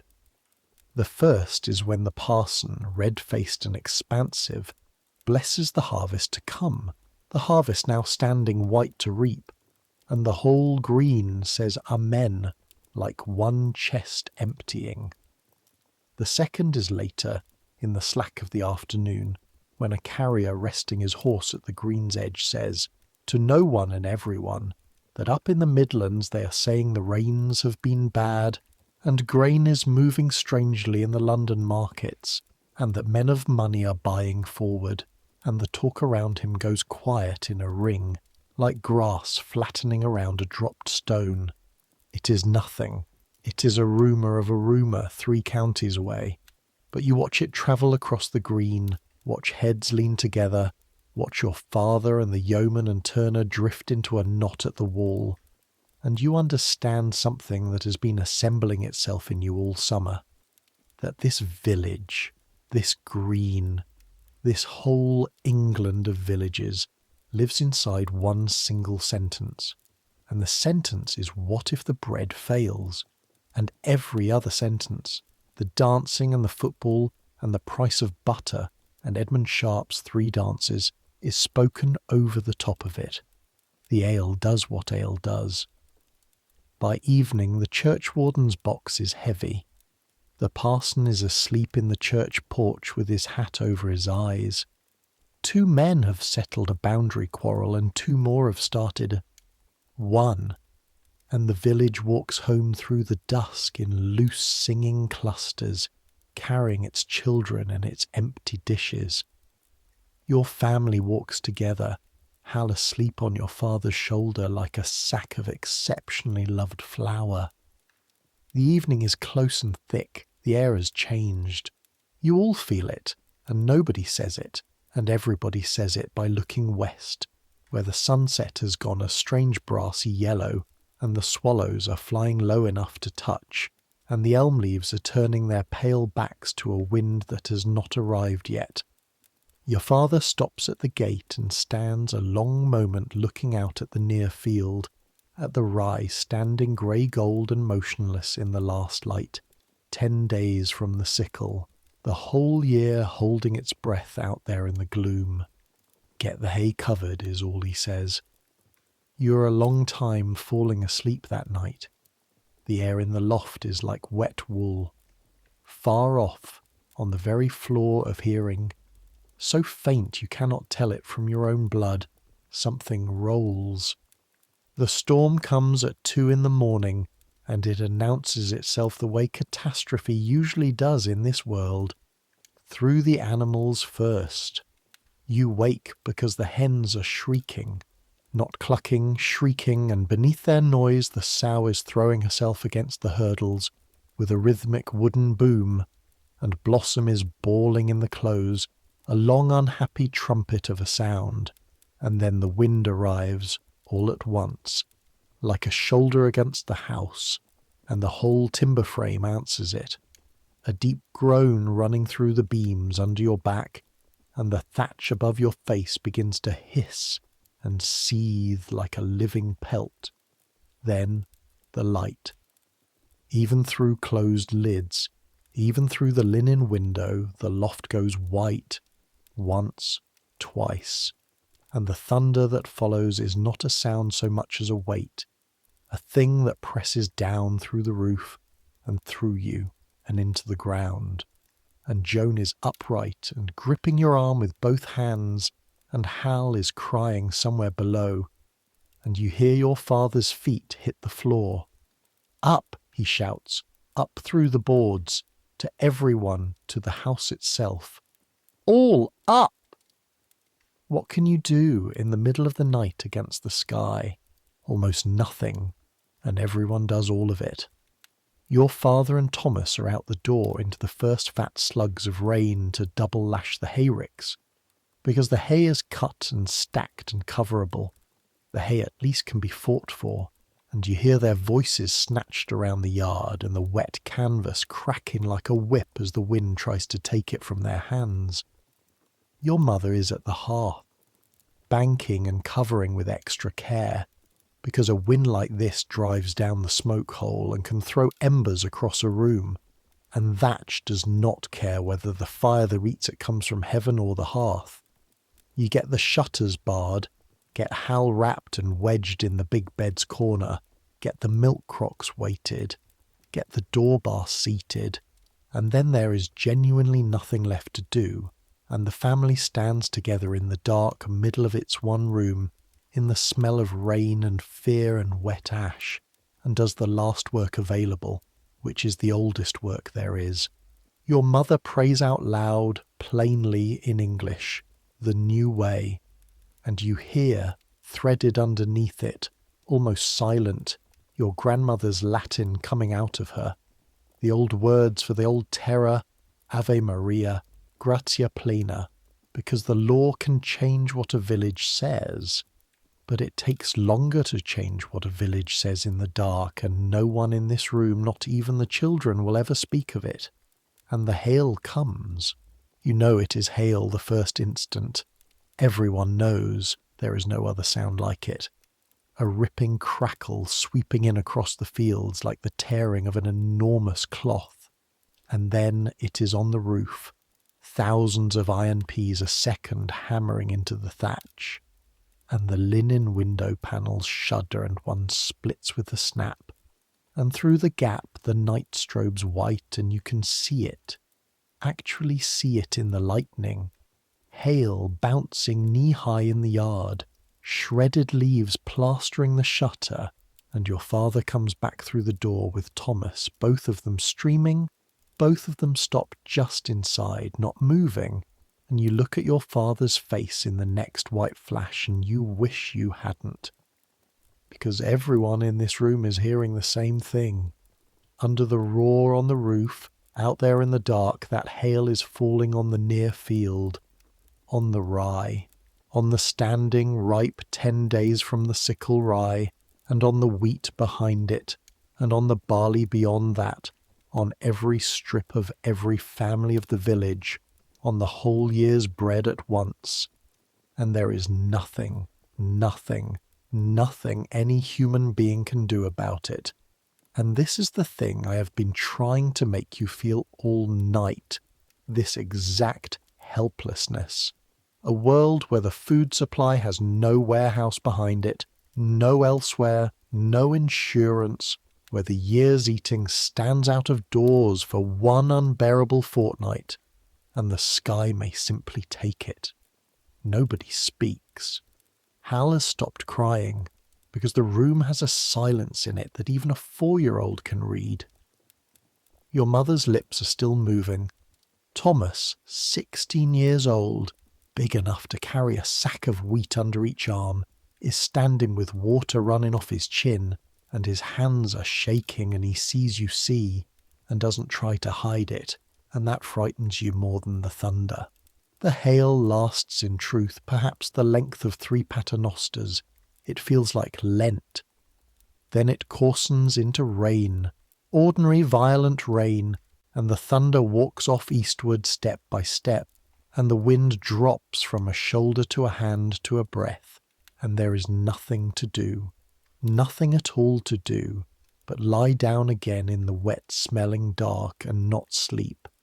All 6 of you not sleeping in the same silence, waiting for a dawn that has never in your life been slower to come. Grey light. The rain stopped an hour ago.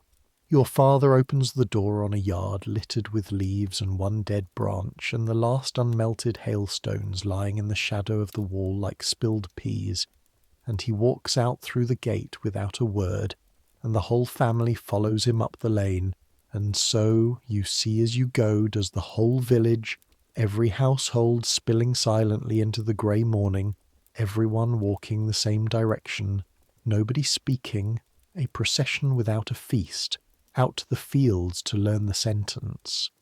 Your father stops at the headland of the near field. You come up beside him. The rye is down. Not all of it. That is the first thing your eyes do, the frantic accounting. Not all of it. But great swathes of it are laid, flattened in whirls and lanes as if something huge had rolled through in the night. The straw lodged, the ears driven toward the mud, and the standing patches shredded and bruised. And all along the headland men are stepping into their strips and lifting the fallen straw in their hands. Gently, the way you'd lift a hurt bird, and the field is full of a sound you've never heard before and will never forget. The sound of 40 families saying nothing at the same time. Your father crouches, takes an ear of the fallen rye, rubs it between his palms, that gesture 10,000 years old, blows across his cupped hands, looks at the grain lying there. A long time. It's full, he says finally, quietly to your mother. It filled before it fell.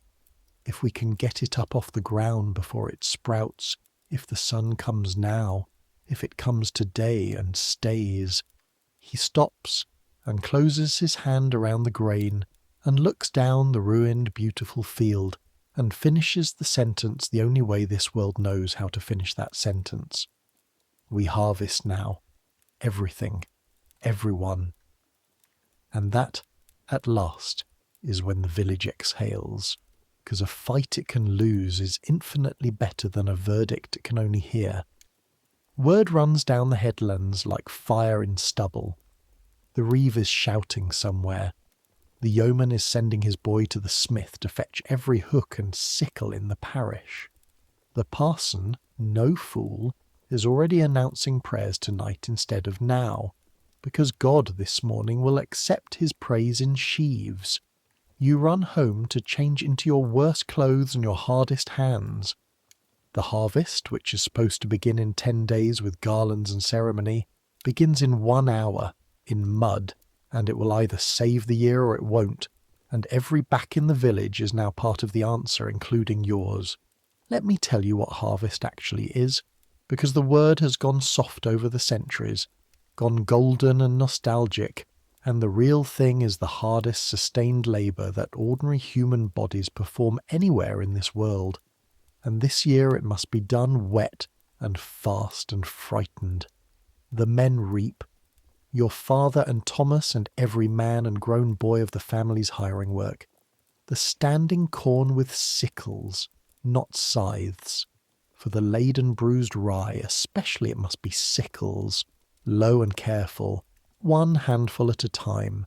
The left hand gathers a sheaf's worth of stalks, the right hand draws the toothed blade through, close to the ear where the straw is dry, syrup, and lays the handful down, and reaches, and gathers, and draws, syrup, and lays, thousands of times, tens of thousands of times, bent at the waist the whole day long, in air like a wash-house, with the sun, thank God, the sun did come, hammering on the backs of their necks. By the 2nd hour, a reaper's back is a bar of fire. By the 2nd day, it is simply the fact of him, the weather inside his body. Men reap through it. There is a reason harvest wages are the highest wages of the year, a reason the towns empty their labourers into the countryside every August, and the reason is that money is buying pain, and the laid corn, the storm's leavings, is the worst of it, and much of that work falls to the women, because it is fingertip work. Kneeling in the mud lanes the hail rolled through, lifting the flattened straw armful by soaked armful up out of the muck, shaking the grit from the ears, standing it against itself to dry before it can be cut and bound. You do this for hours. Your fingers wrinkle white, then wear raw at the pads. Rye straw wet is rubbery and stubborn, and edge finely enough to slice, and by noon your hands are cross-hatched with stinging red lines dressed in mud, and your knees have stopped reporting to you altogether, and you keep on because everyone keeps on, because every ear you lift out of the wet is a mouthful lifted out of February, and it has never in your life been this literal. You are holding this winter's bread, this exact bread, in your two hurting hands, and it is trying to rot, and you are not letting it. Behind the reapers come the binders, and you take your turns there too. Gather the cut handfuls into a sheaf the thickness of a body's embrace, twist a rope of the straw itself, whip it round, cinch it with a knee, tuck the end, drop it, next. A good binder makes a sheaf in the time it takes to say so.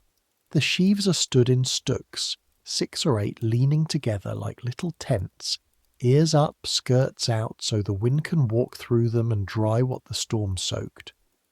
By the end of the first day, the near field, which at dawn was a disaster, has begun to look like a camp. Ranks of stooks in the low gold light, ragged where the hail struck, but standing. Everyone is in the field. I want you to see this, because it is the whole social order out of doors at once. The yeoman reaps beside his own hired men, no dignity spared, because grain does not respect acreage. The parson binds sheaves with his cassock kirtled up, and does it well. He was a husbandman's son. Old Mother Dell minds a fire at the headland, and a dozen crawling babies around it. One of them yours to check on hourly, Hal, who had appointed himself carrier of small important stones. Edmund Sharp works 2 strips over, and twice, straightening your back at the same instant, you catch each other mid-grimace across the stubble and trade the tired ghost of the church ale smile. And 4 landless men off the road, the kind the law calls sturdy vagabonds and whips at the cart's tail in other weeks, are reaping in the yeoman's strips for wages and full board, hired at the field gate, no questions asked, because in harvest, and only in harvest, England briefly forgets to be afraid of the poor. There's not a hierarchy in sight that the corn has not flattened, at least until Michaelmas. And through it all, the field feeds you on a rhythm as fixed as the Psalms. At mid-morning, bever, bread and hard cheese and ale brought out in baskets, eaten standing 10 minutes back to it. At noon, dinner under the hedge in the 1 hour of real shade, the big communal food of harvest boards, bacon and beans, maslin loaves, the first apples, ale and more ale, the gallon a day the custom books promise a harvestman and mean it, and you eat like Thomas eats. Like a 16-year-old boy, everyone does. The field burns food the way the smith's forge burns coal. At mid-afternoon, bever again. The eating is not a pause in the work. The eating is part of the machine stoking it, and for these 2 weeks, and only these 2 weeks, your family eats without stint, eats to capacity, because the arithmetic has inverted. For once, the cheapest thing in the parish is labour's fuel, and the dearest is time. 6 days it takes. 6 days of this, dawn past dusk, the whole village a single organism, and the weather holds, the sun stands over Kent like a mercy, and cooks the fields dry, and strip by strip the corn comes off the land and into stooks, rye, then the wheat, which stood the storm better, being shorter and not yet dead ripe, then the barley beyond it. On the 4th day your palms, which blistered and tore and wept, finally surrender and begin turning to leather, and your right hand has taken the shape of a sickle's grip so faithfully that at night it will not entirely flatten, and you lie in the loft flexing it open with your other hand, listening to Thomas already asleep and snoring like a man twice his size, too tired to sleep yourself a whole minute at a time. On the 6th evening, your father cuts the last of your family's standing corn, the final corner of the barley strip, and by the custom of the parish, nobody simply cuts the last of it. The last handful of standing corn in each man's ground is platted where it stands, and the reapers throw their sickles at it from a distance, turn and turn about, laughing, half ceremony and half game, so that no single hand can be blamed for killing the year, and when it falls at last it is not thrown down but carried, made into a rough figure, corn dressed as a woman, and borne home to sit above the hearth until spring. And the parson watches this happen all over his parish and elects, wisely, to see nothing, because you may take the old religion out of the church far more easily than you will ever take it out of a harvest field. The carrying comes after, the great cart swaying home mountain high with sheaves, boys riding the tops shrieking, every barn in the village filling like a held breath being released. And when the last cart of the last field comes down the lane, the whole village walks behind it as if behind a bride. And there is shouting, real shouting, hoarse, joyful, ragged shouting, harvest home, and you are shouting too, and your eyes are stinging, and you would be embarrassed except that you can see, actually see, tears cutting clean lines down the dust on the cheeks of grown men, because the number is in. The reeve and the yeoman and your father and every man who can reckon have been reckoning all week, sheaf against memory, and the verdict of the storm year is this: not a great harvest, a bruised one, a diminished one, thinner than last year with mud in its teeth, but a harvest, bred until spring, if the spring is kind and the winter honest. The near thing this year went your way. 10 miles north you will learn at the next market one whole parish's wheat took the hail dead ripe, and lost half of everything, and their winter is now a different kind of story, and their poor will be on the roads by Candlemas, and your village will feed some of them at the door, and fear some of them at the gate, and there is no moral to it at all except the one your father says over the first supper of the new grain, not even as a moral, just as a report. 2 miles of sky, he says, that's all the difference was. After the carrying comes the gleaning, and the gleaning is the quietest chapter of the whole harvest, and in its way the most solemn. The morning after each field is cleared, the church bell rings once plainly, and that single stroke is the signal, the field is open, and out of the lanes come the gleaners, the women and children of the parish, your mother and you and Joan among them, and the widows, and the cottagers' wives, and Mother Dell with her apron tied into a great pouch, and you spread out across the stubble in a long slow line, and you pick up, ear by fallen ear, everything the harvest dropped. Bent double, eyes down, fingers going all day among the sharp cut straw, which bites the ankles bloody through the first morning until your skin resigns itself. An ear here, 2 ears there, a whole dropped handful by the gate like treasure. It sounds like nothing. It is not nothing. A strong gleaning family in a fair year can gather grain for several weeks of bread off the parish stubbles, free, lawful, blessed. The one harvest that pays no rent and owes no toll, and Scripture itself stands behind it. The corners of thy field, the gleanings of thy harvest, thou shalt leave them unto the poor, and the parson preached exactly that text on the Sunday, looking with some steadiness at one or two farmers known to rake their stubbles too clean. And there is an order even here, and everyone knows it without being told. The widows glean the best ground first. Nobody legislated it. Nobody would dare unlegislate it. Mother Dell walks the richest corner of the yeoman's wheat stubble alone for the first hour, and the whole line of women simply arranges itself around that fact, the way water arranges itself around a stone.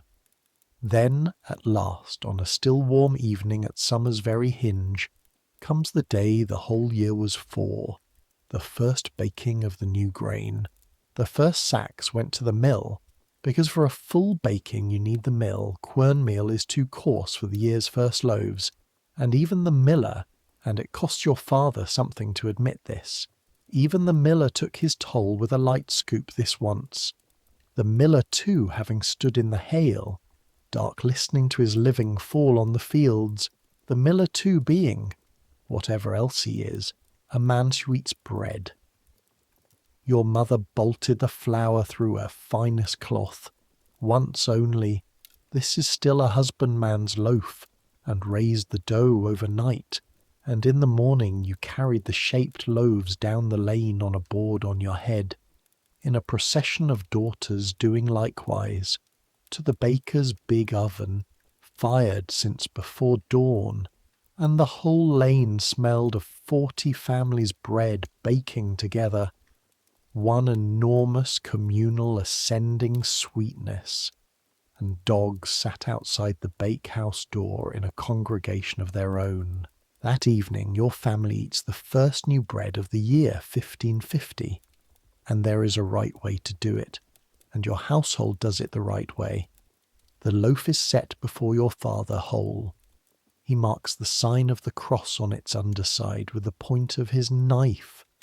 And if the new religion has opinions about that, the new religion is not in this room.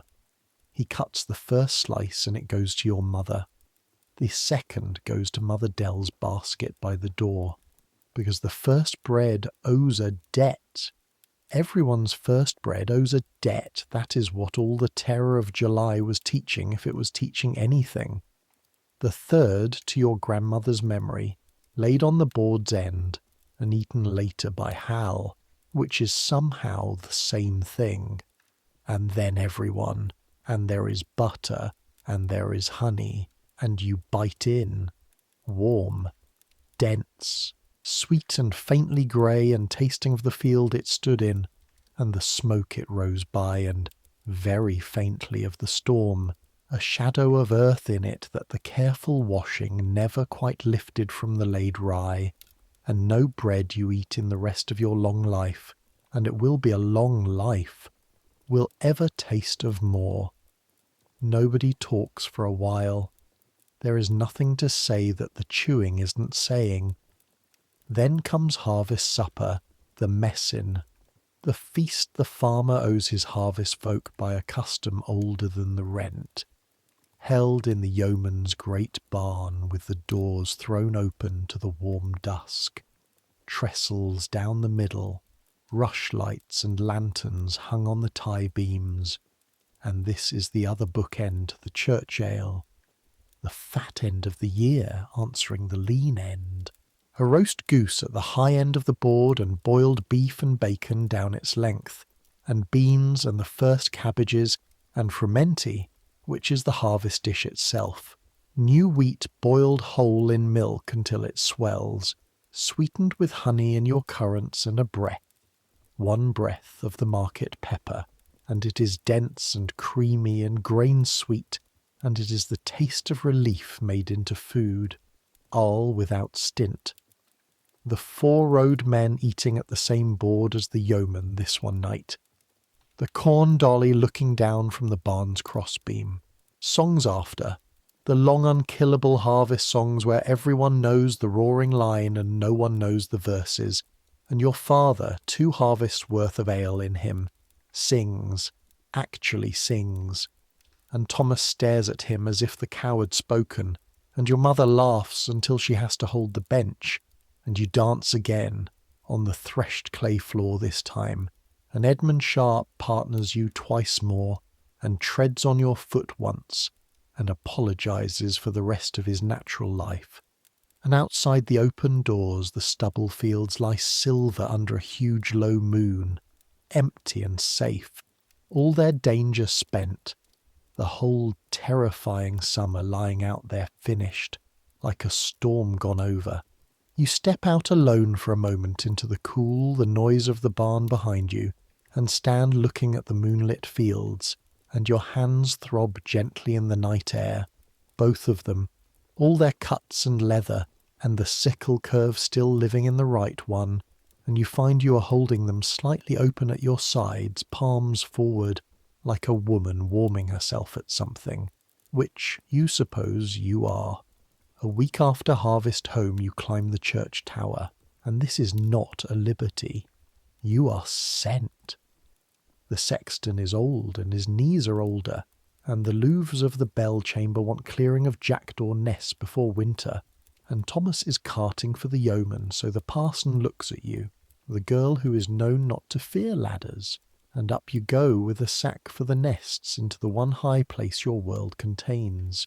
The stair is a stone corkscrew barely wider than your shoulders, worn hollow in the middle of every tread by 400 years of sextons, cold as a well even in August, smelling of damp stone and bird droppings and thyme. Then the bell chamber, where the 3 bells hang in their blackened frame like sleeping beasts, the biggest of them older than the Reformation, older than the wars, its shoulder inscribed with saints' names that the new laws have scoured from the walls below but could not reach up here, and you put your palm flat against its cold curved flank. Tons of ancient bronze, the loudest thing in the parish, the voice that called the gleaners in and covered the fires at night, and will one day, though you do not let the thought finish, ring over your own going out. You clear the nests, sticks, wool, one speckled ghost of an egg, and then, because you have earned it, you lean into the West Louvre and push the slats and look, and there it is, the whole world, not a metaphor, the actual entire world as far as your life is concerned, laid out in one green and gold and stubble silver sweep, the village straggling along its lane, every roof of it named, your own thatch there with its thread of smoke standing straight up in the still air, your mother somewhere under it, the pig a pale comma in her pen, the great fields lying in their vast striped calm, the near field, the far field, the storm's whirls still faintly legible in the stubble like handwriting almost erased, the mill on its stream, its wheel flashing, the manor house in its trees, the road going north, thin and white and mostly theoretical, toward the market town, whose own church tower you can just see, a grey needle on the horizon 8 miles of air away, and beyond that, nothing, haze, the rest of England, the rest of everything, rumour. 2 miles of sky, your father said. From up here you can see what he meant. You can see how small the parish is and how enormous both at once. You can see that everything that fed you and frightened you and fed you again this summer happened inside one ring of hedges that a hawk crosses in a minute. Down there is every mouthful you have ever eaten, every mouthful you ever will, most likely.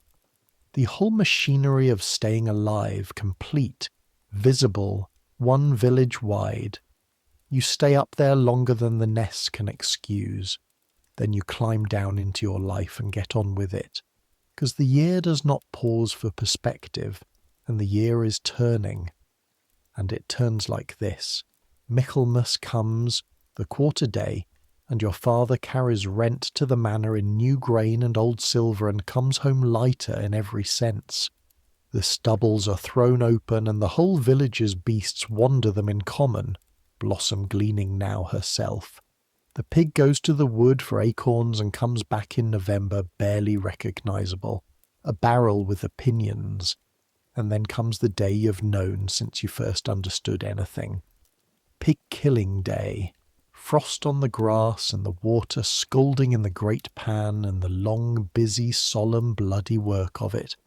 And no, it is not sad.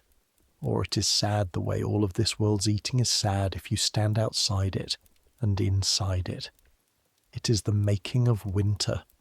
The sides to the salt in the powdering tub, your arms aching as you drive the coarse grey bay salt into the meat, rubbing and turning day after day. The flitches up into the smoke where the old ones hung. The puddings made hot that same night with the blood and the groats and a shameless pinch of the pepper, eaten around the fire by a family that goes to bed greasy and glad. The leard run into crocks, white as January, the trotters to souse, the bladder to the boys, and the boys to the frozen green with it, shouting. The days shorten like a purse being spent. The pattern of eating shifts onto its winter footing, off the garden and the hedge and onto the store. Bacon and dried peas, bacon and beans, salt fish as Advents fast come round again, cheese from the shelf, cabbages standing frostbitten and faithful in the garden rows, the apples wrinkling sweetly in the loft straw where they perfume your sleep, ale from the autumn's big brewing, bread from the barrel, and the barrel, this year, holding. You go down into the buttery sometimes on an errand and simply stand a moment in the cold, savoury dark among the crocks and wheels and hanging things, the whole packed architecture of survival, everything in that little room, a day of somebody's aching body, most of them yours and your mother's, and you feel about it something for which you have no word. And the word, though you will never learn it, is approximately enough. Christmas comes, 12 days of it, and the fast breaks into feast, and there is wheaten bread as white as your family can make it, and brawn, and a goose, and frumenty again, and your mother's great seed cake.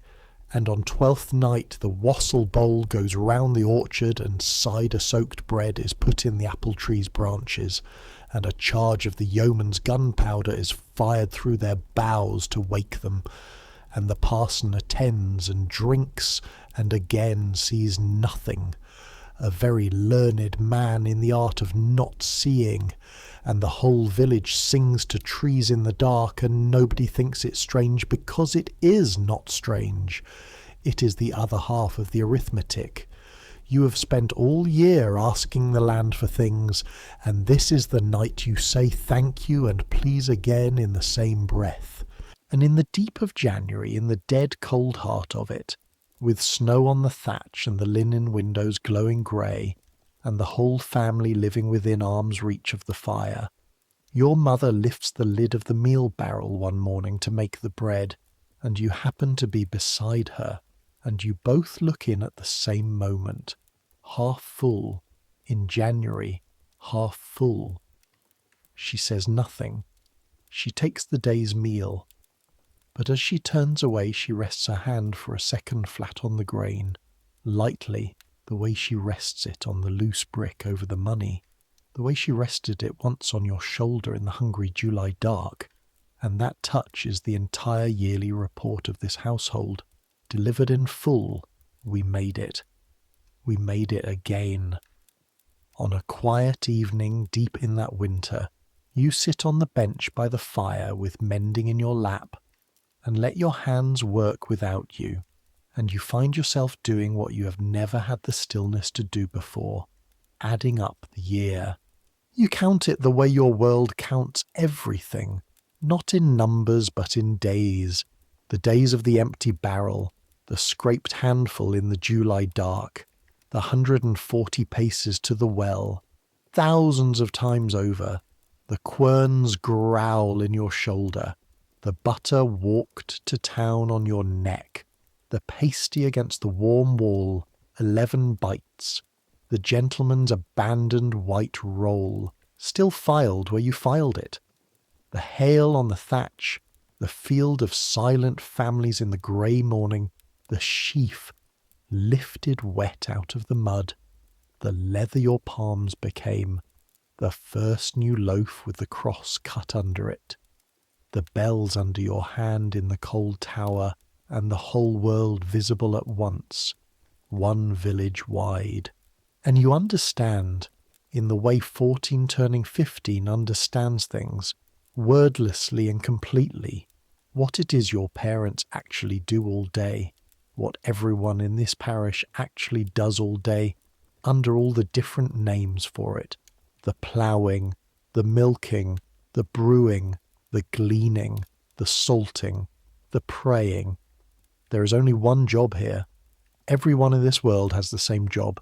The job is carry the food across the year, pick it up where the land sets it down, in August all at once, far too much, and carry it in barrels and crocks and smoke and salt and cheese and seed corn across the 10 months where the land gives nothing, and set it down in mouths, in the right order, at the right pace, without dropping it.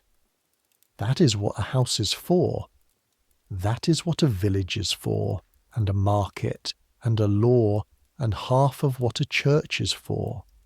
A whole civilization, shaped like a woman walking carefully with a yoke.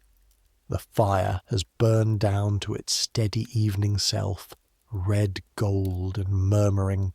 Your father is asleep in the chair with his mouth open, honestly asleep. The sleep of a man whose rent is paid. Your mother is spinning by feel in the half-dark, the wheel's soft whir rising and falling like breathing. Hal sleeps against your side, heavy as a sheaf, smelling of milk and smoke. Up in the rafters the bacon hangs in the dark like dark moons. In the buttery the ale barrel ticks. Out in the close blossom shifts and sighs. Under the thatch, under the snow, under the enormous black winter sky, the house holds its warmth and its people and its food, all three the same achievement. Your eyes are heavy now. Let them be heavy. The mending slides to your lap and no one minds. Your mother sees and does not wake you, only takes the needle from your fingers the way she once took it from her own mother's, and the wheel goes on whirring, and the fire goes on murmuring, and the winter goes on holding the house like a hand around a candle flame. Centuries will pass. The village you've been living in tonight will change beyond recognition. The open fields will be hedged and squared, the strips erased like handwriting.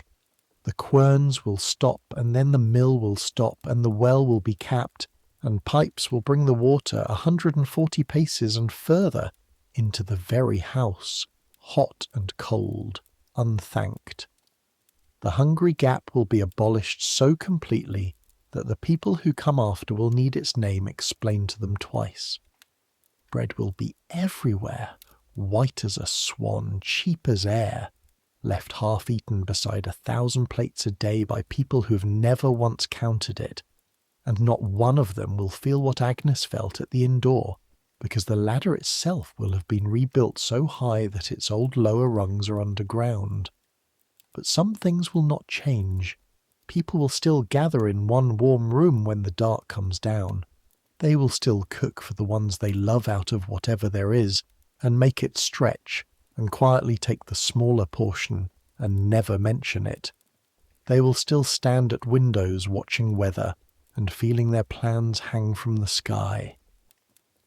They will still mark the year in meals, still say some kind of grace in some kind of language, still fall asleep by dying fires with the day's work aching pleasantly in their hands. The human need to be fed, and the human need to feed, older than every law and every religion that ever organized them.